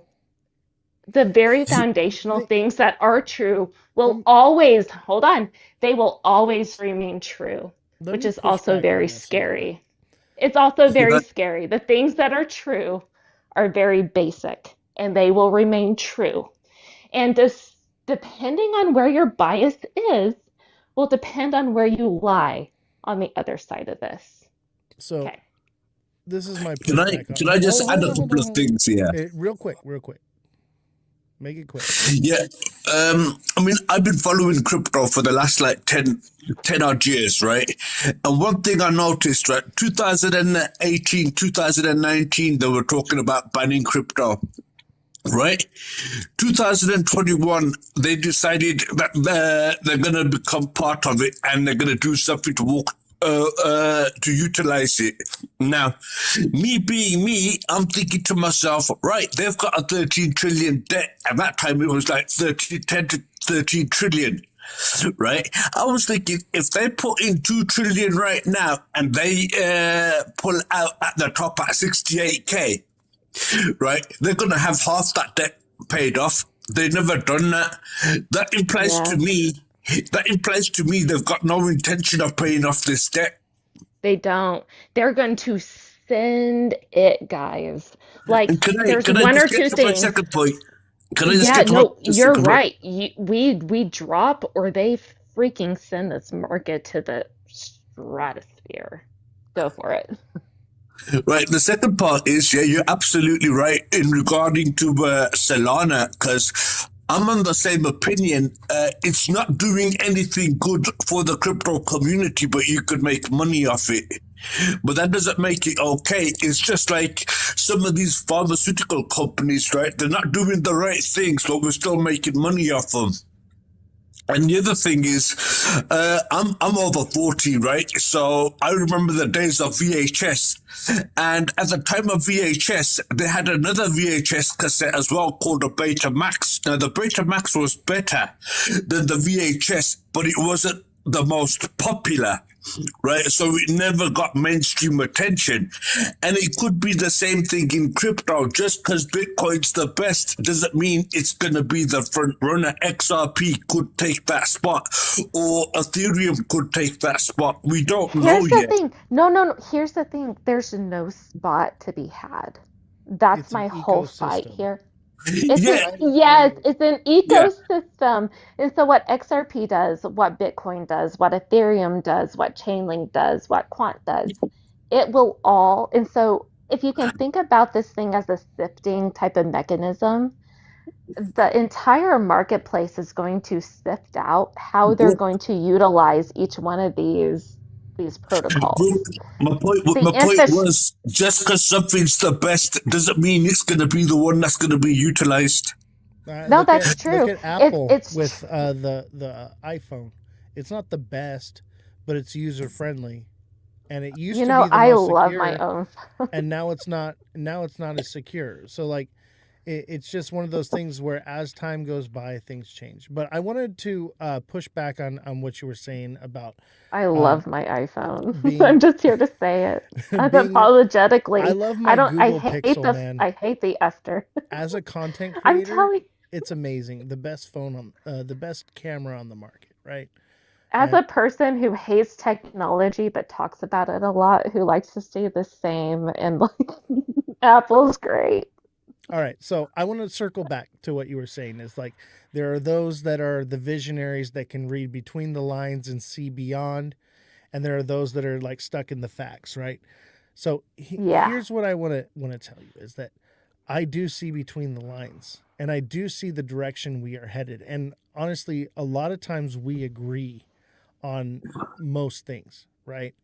Um, and I do have that vision, and I understand that this is going somewhere. A lot of times I say things very hyperbolically, that adoption already happened, that PayPal's the same thing. The idea is to get people to start thinking critically and to question things and to not just take everything at face value. That's the point of it. It's TV, right? But the purpose of this show is to stop, not necessarily FUD things, but to stop misinformation and to stop, um, the crazy nonsense that's been filtering throughout the system, with crypto in particularly. Um, I saw a void that needed to be filled. Everyone here was about speculation, and I speculate too, you know, but I built this show to be fact based for a reason, because that's the void that needed to be filled in this space. There was too much nonsense information or crazy pipe dreams, hopium being spread, and I was like, you know what? Let's have a show that kind of Let me sticks to. push back on Hold on, you. hold on. Let's stick to the facts and let people decide for themselves. Because I do have my opinion, I do have my visionary, but I decided to put that aside and not spread that and try to focus on what is happening right now and what is real and tangible that we can prove, and also at the same time have an opinion and speculate a little bit. But the idea is if somebody comes on here and says that the United States government is acquiring Bitcoin and says that, I'm going to tell them no, they're not. That's the only difference. But go ahead. Here, no, and here's where I'll push back, and here's the visionary thing. No wealth has been created. No, the very few people have made it in life by basing their forward thinking into the now. It is always the visionaries. It's always the people who are like, no, no, no, this is what it could be. Apple back in the day, there was 50 million reasons why Apple wouldn't be a thing. But guess what? It was. And guess what? It gave you plenty of signs to tell you that it was. And guess what? Multiple people here who are older than me tell me sob stories. My first finance professor gave me my first finance lesson over the fact that she sold Apple at a fraction of a penny whenever she like bought into it. And she said that was the stupidest thing because I was typical. And that always stuck with me. Be typical. Stay in the facts, everyone. Stay in the world that you're at now because it's true. It's happening. You can correlate it. You can do all the things. What I'm here to tell you is that entire paradigm is going to shift. And if you're not ready for it, it's absolutely going to freaking melt your face. Silver has melt faces. Gold has melt faces. 4 or 5 years ago, people told me I was absolutely crazy, that that was a boring market. And I said, you should be accumulating right now. And I was laughed at. Guess what, guys? And guess what? something's No one had going, invaded that's when you should be anyone. accumulating it, right? When it's Exactly. hyped up, that's when you should Brooke. be. And that's the point of Brooke. what I'm doing here, Brooke, is that everything's a bit hyped up. Obviously, we're starting to come back down, but, believe in this. And I firmly believe that this is all going to go crazy, right, at some point, and it's going to melt your faces off and everything you're saying. I do agree with that. Maybe not $10,000 for XRP, but notice what it says is XRP will not go to 10K this cycle because it's just unfathomable. It's just not going to happen, right? That doesn't mean Now, that it can't go to 10K. Right. Right. And so it's all about use case. There's this whole supply and demand thing here. And so truly, truly, here's the thing. Here's where I want people. Here's where I go. I want to caution you because you're like, oh, facts, facts, facts, facts, facts, facts. Listen, this technology has never been adopted at scale.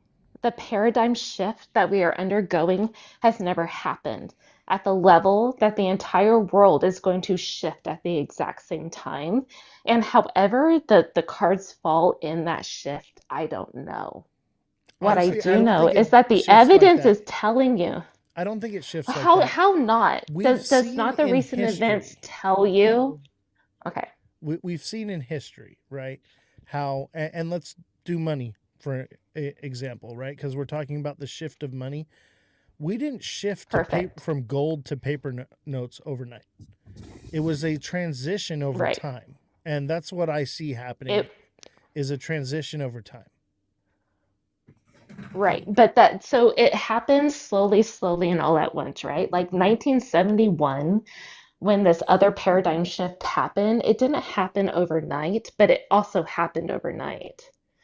There was plenty of quote unquote coin clippage of gold before France ever came asking for their paper money in exchange for their physical gold. A very similar thing is happening on the world stage right now with silver, oddly enough. Absolutely. The question is do you remember months ago we were on here and we were both going, silver, precious I got metal, a question for you, silver. Brooke. Why do you think silver's pumping? It shows us exactly where we're at in this cycle. On a macro picture, yes, it does. I told people, no, hold on. I've been here for 5 years telling people in an event like I think we're coming upon, this is 5 years ago, Brooke, 5 years ago. I said, I'm a macroeconomist. I see this thing coming. Russia hadn't invaded Ukraine yet. Okay. No one had invaded anyone yet. I was on here saying before anyone could see a liquidity crisis, a dollar crisis, a yen crisis, a world war crisis. I said, I think we're on this. I think this is happening. Have I gotten more wrong or have I gotten more right? I've gotten more right. And I said, if this is happening, this is 5 years ago, people. I said, if this is happening, what should you buy? Historically, gold and silver do fabulous. If we are undergoing a shift historically, like I think we are, buy gold, buy silver. That was 5 years ago. Who else called that? I did. Me. I called it because, listen to me, it shows on the global macro picture what is happening to fiat. The entire world is on a fiat debt monetary based system. And what they are experiencing, what they don't know, is that it's collapsing on them. The world sucks. Your world sucks because of debt. Because your money is derived off of debt. That is collapsing. And so we will shift. And so what you're seeing central banks buy gold in the tunes of over 6 years. They have been buying up gold. Let me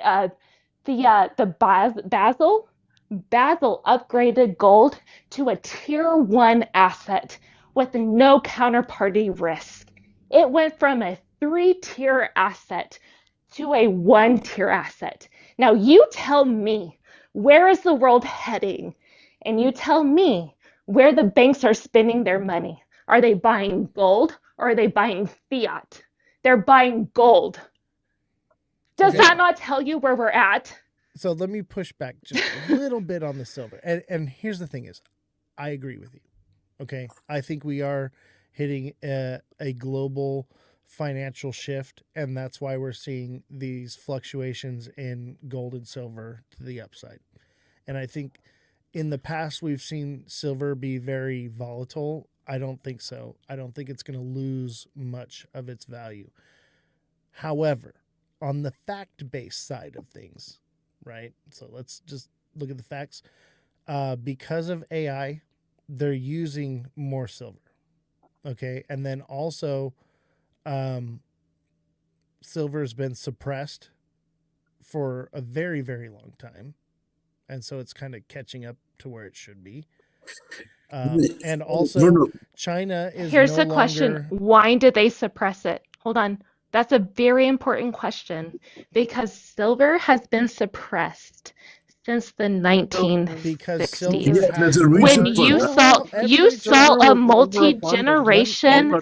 Did you see that cup and handle? Did you see that cup and handle? The multi 45-year cup and handle? No, that silver pulled before it went to $85. Gold has a cup and handle on the monthly right now. Ooh, heck yeah.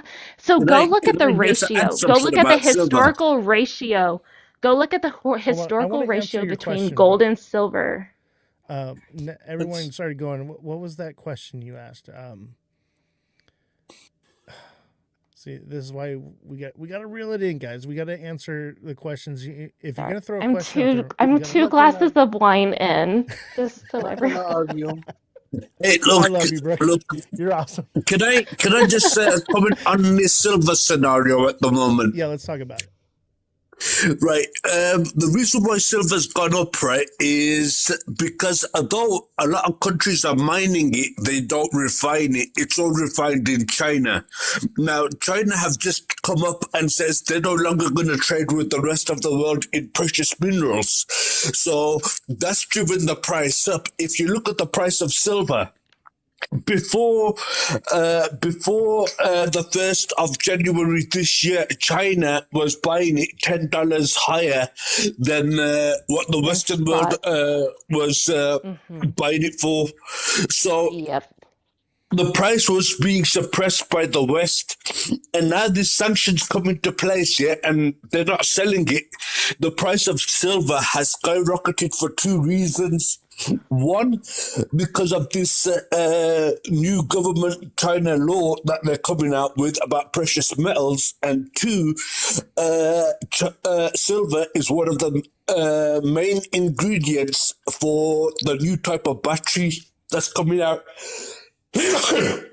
So one thing about silver is, so the question I remember now is, why was silver suppressed? One reason is because they wanted to keep gold as the gold standard, right? Because China had so much silver, much more than we did. And China's basically been on the silver standard. We've been on the gold standard, right? Gold has a use case, right? Just like silver does. But silver's use case is actually much more than gold is. We use silver in our breakers, in our computers, in our electrical. Honestly, we use copper wire. We would use silver for copper wire if it weren't for the fact that silver was previously traded as a currency before the use case of conductivity came along, because it's actually more conductive. It had intrinsic value before it had monetary value before it had conductivity value. The problem here's silver. The thing. Everyone chill out. So the thing is that we decided, we were like, okay, well, we have copper and it gets the job done, just not as well, but it's cheaper because like you said, Brooke, is copper already had intrinsic value, right? Now, what's another reason why? Disagree, bro. it's been suppressed because it has more use case. Okay, so we're utilizing What it were more Dorothy's often. shoes? Dorothy's shoes. Hold on, sorry. No, Muhammad, what were Dorothy's shoes going down the yellow brick road Ruby to red the Emerald slippers. Red. City? They Red. weren't ruby red in the book. What were they? The Blue. book. I don't know. I never read the book. They were Silver. the book. Oh, that's right. They in were the silver. book, they were silver because they represented the monetary use case of silver Right. galloping down a Yeah, vein let me of gold just entire to the explain Emerald myself. City of Wizard of Fiat. Oz was Can I based just off explain myself why I'm saying that's not true about copper and silver? Because silver doesn't work good at high temperatures. It can only be used in low power devices, whereas copper has a better heat resistance and it can be used with higher voltage and sustain higher temperatures for longer. That's why silver's not used in mainstream circuit boards. They use silver in breakers. Breakers are high voltage and Yeah, high temperature. yeah, they're the breaking part. They're the breaking part. That's what I'm saying. They provide the resistance to go so the circuit don't What I'm talking about is overload copper wire, right? We would use silver wire if it weren't for intrinsic value, is what I'm saying. 1000%. According to so this is where I get really nerdy on the atomic table. Yes, silver is a Send it. much better conductive of And obviously electricity gold is than better. copper. Gold is the ultimate, We which is got an why I expert in think the house. We've got Run Up in the house who's an expert. Yeah, I'd love Yes. to hear what he's got to say. And let Well, me I'm reset. definitely I will not Let me say take a that second to gold reset the doesn't. room real quick. Everybody smash that like button, subscribe to the channel, share the show with your friends. Follow everybody in the panel over here. These are all great people. I don't know Joe very well, but he seems to know a thing or two. And I would so, like to add something. Hold on. I'm resetting the room here. I'll give you a chance to talk after Run Up, okay? So I want to give a formal introduction to Run Up. Go ahead, brother. You have the floor. Yeah, thank you, Oz. And I think Mohammed has misspoken because I am not an expert by any measure. But I do know that silver is a better conductor of electricity than gold and copper. Is that it? All that for that? I'm just Yeah. Joe, what'd you have to say, buddy? Go ahead, Joe. I just wanted to say that, like, I kind of feel like I was a little misunderstood earlier. I may have Bitcoin, right? But like the majority of my crypto asset is not in Bitcoin. Is the majority of my money is not held in Bitcoin. Same here. It's not held in XRP. It's not held in any. The majority of my crypto is held in Litecoin, but that's because I bought Litecoin when Bitcoin was $100. Right. You know, the majority of my holdings is in real estate, classic cars, silver, and I mean not silver stocks, silver bars and things like that. Like I hold hard assets, right? I get that. I'm just saying, like, I'm not saying anything like that, man. I'm saying that as far as crypto goes, like to be told that I hold a bias because of Bitcoin, right? Well, I mean, like okay, the majority of my You do. my assets, You do naturally. Everyone It's has a the bias. I don't. I really don't. I really don't. I hold a bias knowing about XRP. It's okay to admit your bias. Just admit to it and move I on. literally think that Bitcoin is a junk coin, and I hope it tanks. Well, you'd be right. So I can buy more. So what's going to happen? Hold on. What's going to happen to your Litecoin if Bitcoin tanks? You know, the next coin that takes over will drive the market. You do understand in order for the next. There is no next coin. Okay, we've moved past that. It's an ecosystem, and it all moves with Bitcoin. I'm calling it the simul cycle or the unicycle, but basically the whole Bitcoin, then Ethereum, then alts, then memes, I believe that's out the window. I think everything moves with Bitcoin now.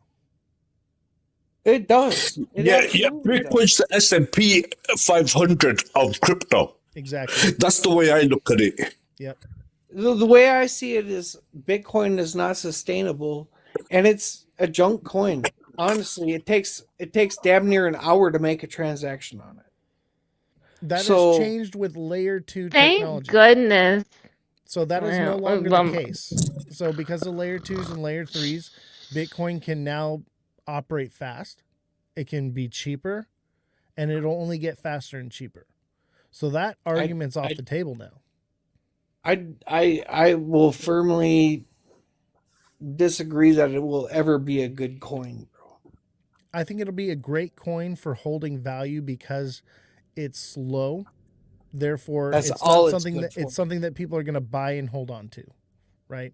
That is the gold is what only people thing are it's calling good it. for. Yeah. I think it was the first psyops from this whole movement. Honestly, I I think it that they stands for. I think they did an opposite. I think that they did an opposite buy-in. So what I think, and I will put on my tinfoil crown, everyone.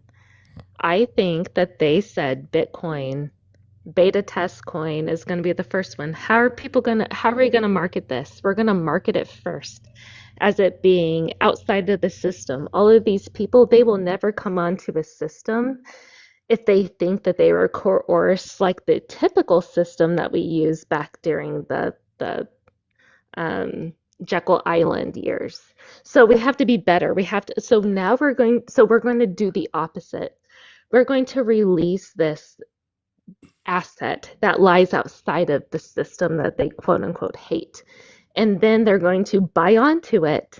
They're going to sell you on it. People are going to preach it, live it, because they truly do believe it. And then they're going to take over it, just like they always do. And then that's where I go. That's where I say, here's where I go. That's where I come in and say, I have always understood that the money system is rigged. I always understood that there's overlords. And I'm like, the history that was back then is happening today. And I see that they have chosen a select few. Okay. So, and from there, you'll have your other like building off of this infrastructure, but they are setting the main infrastructure, and the chosen ones are the chosen ones are the chosen ones. That's not just XRP. That's Chainlink. That's Bitcoin. I think Bitcoin has a utility in here. It's not how they sold you at it at first. Absolutely. So you're going to have to come to terms with that. Since we all have our tinfoil hats on already, leave it on for a second. This is my little rabbit hole on Bitcoin. Okay, so we know that Satoshi Nakamoto basically means Central Intelligence Agency, right? I believe that Bitcoin is being sold and pushed for the sole purpose of when this switch flip global monetary system change happens, right? Everyone's going to speculate Bitcoin, right? And it is a nation toppler. What does the CIA do? They manipulate elections and overthrow governments and so on and so forth, right? So how can you do that? They literally did this in Rick and Morty. How do you topple a government? By changing a 1 to 0, right? So basically, the idea is to create the financial strategic reserve for Bitcoin, right? Get other countries to basically start buying up Bitcoin, because we're not going to buy it, right? We're just holding it. Maybe we do buy it or whatever, right? I believe that the CIA holds the Satoshi wallet, right? What's there, like 100 billion Bitcoin that they have? They're going to sell everybody on the idea to buy up Bitcoin, right? Yeah, there's only 21 million. Hold on. Okay. Well, there's only 21 million Bitcoin. Hold on. All right. So the idea is there's only 21 billion Bitcoin or million Bitcoin, you say? That's in circulation. There's 100 billion Bitcoin sitting in the Satoshi Nakamoto wallet. Okay. Someone has that wallet, I believe, and I believe it's the CIA that has it. And they get all these countries to create their own private reserves where they start accumulating Bitcoin and they have all their wealth into Bitcoin, right? And they're just buying it as it goes up, and it just keeps going up, and they think it'll never go down, and then what does the CIA do? They come in and they rug it. That's what I think. Yeah, you know, us and Brooke, since we've got the tin hats on and stuff, right? You know, I completely agree with you, bro. I mean, I'm looking at it at a slightly different picture, but the ballpark's the same. My picture is this. If they wanted to control your finances and everything, and they told you they're going to implement a system, you're not going to have none of it. But if they told you it was a way out of the fiat system and have your own independence, right, then everyone's going to jump for it, which then gives them the capitalization to research it, put the blockchain into effect so they can control your and watch your finances and everything you do. Right. So, yeah, I completely agree. I also think when Bitcoin gets to a certain level, it is going to turn into a meme coin at some point. Okay. Revolution, can we get a fact check on the circulating supply of Bitcoin, the actual supply of Bitcoin, and how much Bitcoin is in the Satoshi wallet?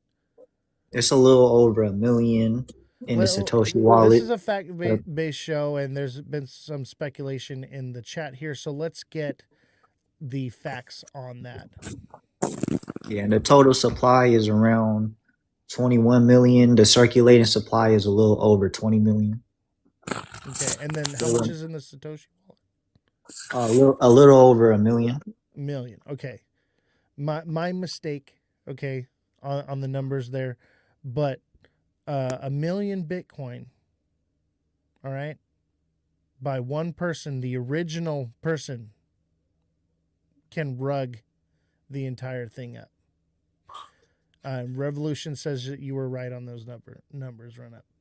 So that's all I'm saying is I don't believe that Satoshi was a guy that just out of the kindness of his heart invented Bitcoin and never sold a dime of it and either passed away or is just never going to sell it. I just don't buy it. Yeah, you know what I found strange as, yeah, on the 2012, like around about that era, the Apple Mac boot CDs had the Bitcoin white paper on them as well. I don't know how this adds up into the whole equation, yeah, but why would you have the Bitcoin white paper on an operating CD? Joe says, why am I muted for being right? You're not muted for being right. You're muted for continually interrupting me. So I did unmute you so you can unmute yourself and you can, but you got to stop interrupting. Starks, this is your warning. My warning. Yeah. All right, go ahead. Yeah, no, I was just saying, I find it quite strange how the white paper ended up on the operating CD for an Apple Mac. You know, when you install Apple Mac onto your computer, you have a copy of the white paper somewhere on the computer as well. These are things that haven't added up yet, but at some point in the near future, they will make sense. But until we know, you know, we're in this guessing game. Yeah. I think Bitcoin is the greatest rug of all time. Go ahead, run it. I said good night. That's all I had to say, man. Like, I appreciate you accepting me on your live stream, and I wish nothing but the best for you. But good night. Have a good night, brother. Yeah. See you later. Night, Joe. By the way, no disrespect for muting you. I can't. We're trying to have a debate. That's what this is, right? Nobody's right or wrong. Okay, it's not about whether you're right or wrong being silenced. It's about not interrupting people and giving them the floor.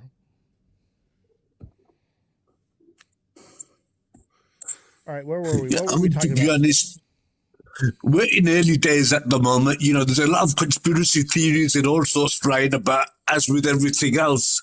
So, you know, until we get some more concrete evidence on what's actually going on, you know, we're just gonna have to sit back and watch and see what's going on the TV show, crypto TV show. You know. Yeah, I think all of it's conspiracy. Like, XRP is a part of that. Like, they all know exactly. That's the thing. And it's shocking to me that people are over here going like, oh, they don't know and Clarity Act. Yes, all of that, yes. At the exact same time, the ones that they have chosen, they are already chosen, and it's not one. It's not just XRP. It's a part of it. So people who are on here who are committed to misunderstanding me, that's not what I'm saying. They know exactly the rails and the trusted rails that they're going to use. It's already been decided. Yeah. It's just we're just in the happening. Venezuela, the happenings there, all of Iran, all of it tells me exactly that we are in the transition. And people always talk about this flip of the switch. It's not going to they want to wait for an overnight thing. Oh my gosh, all of a sudden this happens. What I like to tell people is hold on, you're in the happening, people. This Yeah, is but what's happening. going on? Hold on, let her finish.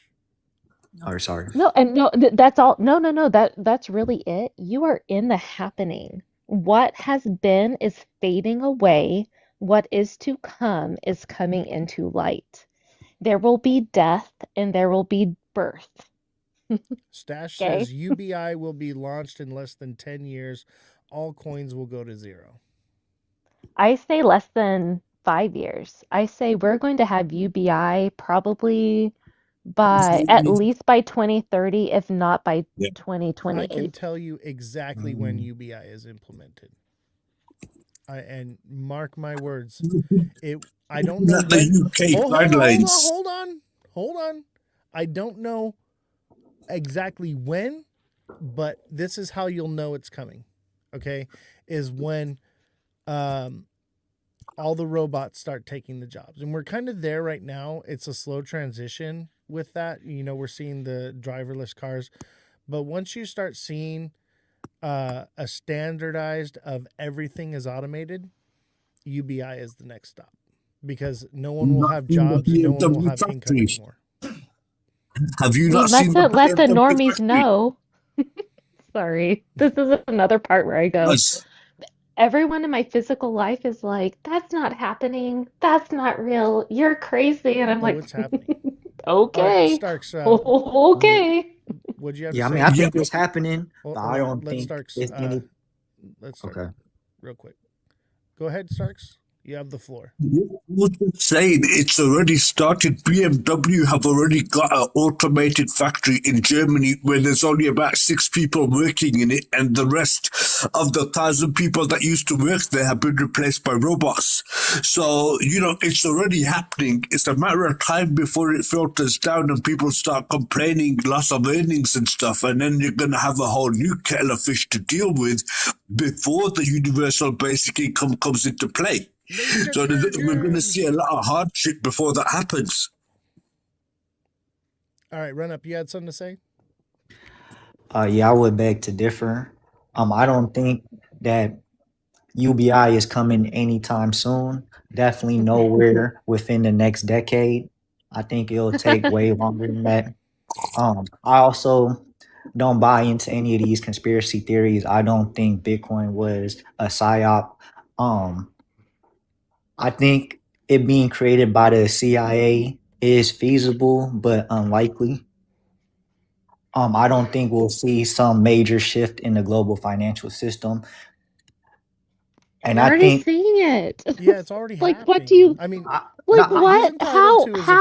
what are I we know, seeing? but how? But facts matter, right? Like We the always talk U.S. about dollar is facts. still the world reserve You currency. don't. No, hold on. You don't see gold move and silver do the moves that it does unless it's in historical time. And if you're a macroeconomist, which we both talk macroeconomy, we go head to head. I know you're smart on macroeconomy. I cannot fathom, and I can only assess that you don't connect all of the things together because you will concede. You will say, "Yes, but this." "Oh yeah, but that's only because of this." "Oh yeah, but then this." And when I look at it, I say, all of that but this is all intertwined together. You're looking at a house of cards. All you are waiting on is when they cannot kick the can further down the road and when they are ready to let this system implode.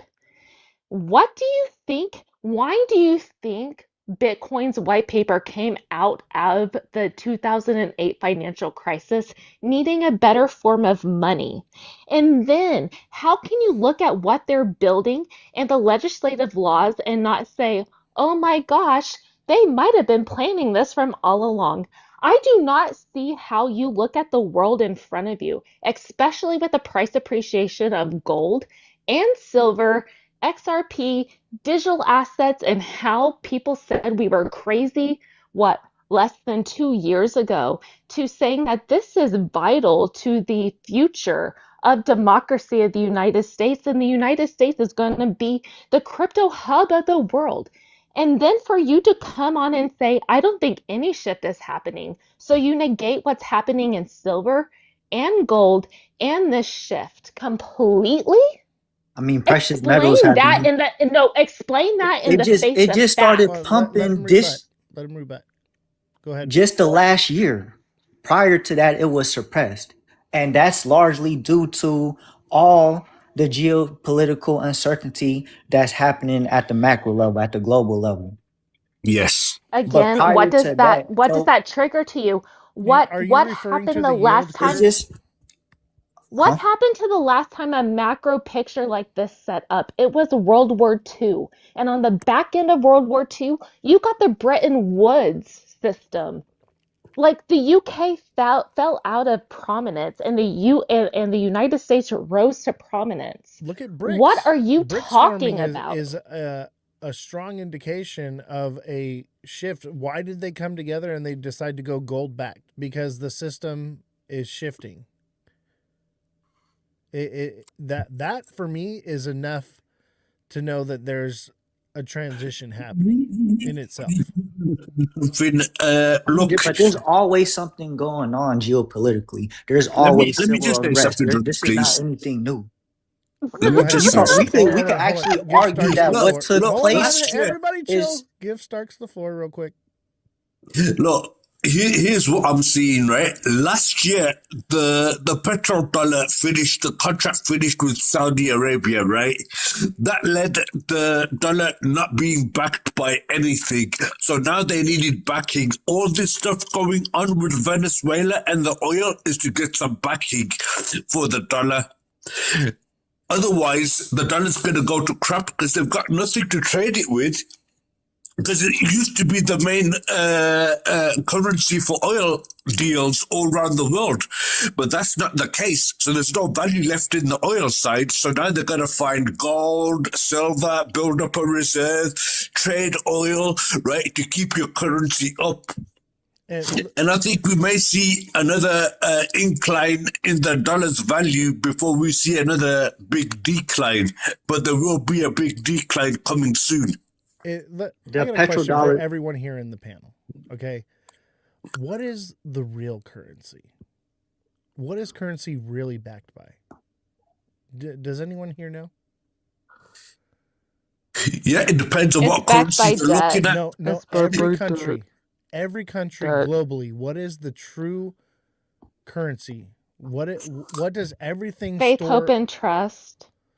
No, if you're talking about countries like Saudi where they have the dinar and Qatar where they use the dinar as well as their own currency, the dinar is based on gold and silver. It's not even based on financial money. It's based on gold and silver. Is just another store of the value of the true currency.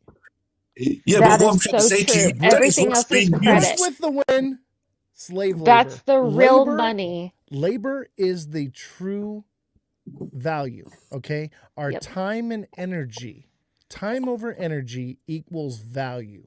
Okay, it's the work that we put in. Okay, and we go to work, we work all day, and then we are given something of value. The true value is the time that we put into something. Okay, and we're seeing the shift happen right now. That people are realizing that I'm putting my time and energy into something with no return.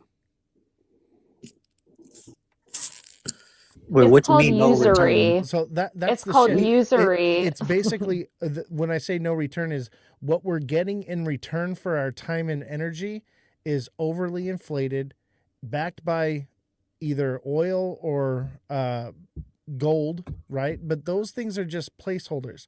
The true value will not be gold or silver. It will be oil, because oil produces labor. Labor produces oil. You cannot run a country. You cannot produce energy. You cannot do anything without oil. And I do not see I know the whole pipe dream is that everything's going electric. I just don't see that sustainably.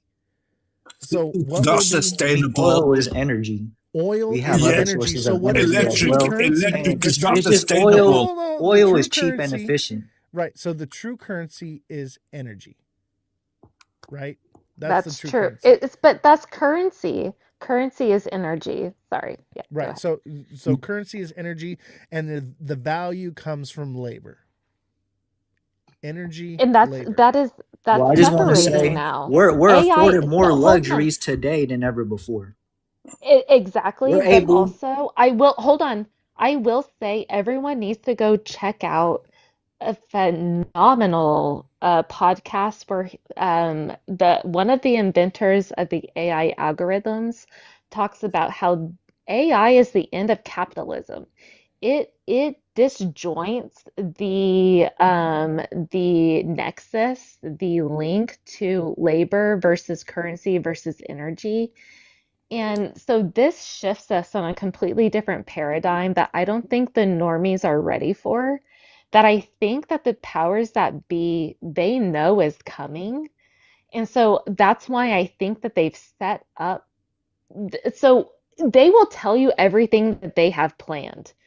Go and look at Agenda 2030, and then go Agenda look at where 31. you're at in Agenda 31. 31. Yeah. Okay. But yes, The you're correct. WE, is it the WEF one? Yes. Okay. So you go, so it doesn't have to be conspiracy. Just go and look at that agenda and then go look at the world around you and see if you're getting closer to that world or the world that you knew. What world do you think you're headed towards? The one that's been normal and typical to you? Or do you think something's changing? Do you not feel run up? I I am mean, things are perplexed by you always because changing. they're always changing, but this type of these things have not happened in my lifetime, in my parents' lifetime. I'm having to educate my parents about their parents' childhood's lifetime. There's something missing. There is a gap here that is so scary to me that I see so clearly 5 freaking years ago that people go, "You're crazy." And all of a sudden, people are so shocked that we're on WW3's doorstep. And We're I not go, nowhere how near did we? Are WW3. you Yes, we are. kidding We're me? in it right Are now. you kidding me? No, we're The not. history. Okay, hold on. Hit the brakes, everybody. The history books. Okay, when you read them the way it goes, it seems like it's all happening all at once, but these are years that happen in between certain things, okay? And honestly, I think we are in a civil war in the United States and in World War III right now. When you go, 50, 100 years down the road and the history books talk about right now, they will be listing the things that happened, like the bombing, the bunker busters in Iran will be listed as one of the things that happened in World War III. During World War II, people did not believe that we were in a world war. During the Civil War, I think it was the Battle Kentucky something. People went out. Okay, there was the skirmish between the North and the South, and people went out to have a picnic on the hill, and there was the most horrific battle in history that happened in front of them. And even after that happened, people still didn't believe we were in a civil war. It's not until after the fact that we acknowledge that, hey, this happened. Hey, it's the same thing in crypto, yeah. We're not in a bear market until we're at the bottom of the bear market. Exactly, because people refuse to open their eyes and see what is happening right in front of them. Thank you, Oz. We Times. see so many things so differently, but I love it when Oz and I are so opposed on so many things. And I love it when we come together on things, Let me Oz. reiterate my position. No one knows my actual position, what I actually believe. A lot of what I say is hyperbolic and designed to get you to think. My whole goal is to create critical thinkers. So I actually am more aligned to what most people or what you believe, Brooke. I just don't put it out there. You know what I mean? But honestly, I think we are more aligned and we see more eye to eye than meets the eye. It's just most people think That's that a I'm smart thing to against that. do. Yeah, because that's internet. Was that a We have Transformers 70 then? people watching right now because that's just how the internet works. There would be 2 people in the panel listening to what I have to say if I didn't say it the right way. Yeah, I will argue that times are more peaceful now than ever before. And that Oh we're my nowhere gosh. near where we're Hey, don't tell that to the people of Palestine, bro. Yeah, bro, no. But that's been Don't ongoing tell that to for the a very Uyghur long Muslims time. in China. They're You harvesting cannot. people's Okay, there's a bodies thing. and was Okay, hair. listen. so if we're talking about the Uyghurs in China, that's been going on for a very long time as well. Like this is not anything new. Like nothing changed in the last 5 or 10 years. Like this has been ongoing. Honestly, I think that It's a this Actually, is a what lot the has nexus. world changed. is. A lot has changed, Like actually. the Everybody, persecution of the everybody, Uyghurs hold on. have been going on for over Hold a on. decade. Hold on. Like organ harvesting Hold has on. been going. All right. Okay, hear me out. Okay, I think the difference is these atrocities have never stopped happening, and it has always been this way. It's just Yeah. now we have access to the information, and we have decentralized media platforms like mine and yours. People don't have to go to CNN to get the news anymore, right? People have access to the information. We see the videos now. It's not just a letter somebody typed out in a newspaper and you have to read it and see one picture. You actually see what happened in transponded. The information is transferred instantaneously. So now we're actually, the veil has been lifted and we're actually seeing what's been happening all along. And that's why I believe we're in a huge major shift, because for the first time in the world, we see everything. Now, when we had TV, that was a big change, but it wasn't like it is now because everything was controlled and centralized by one, entity, right? Now you have people like me that get up here and can have a show and we can talk about the news, we can talk about issues. We're from all areas all over the world sitting in a panel like we're sitting in one room together having a discussion like we're at the town square. That's the difference, is we're sitting in the pub having the political financial discussion, but it's not centralized to our local area. It's global now. Yes, I could agree with that.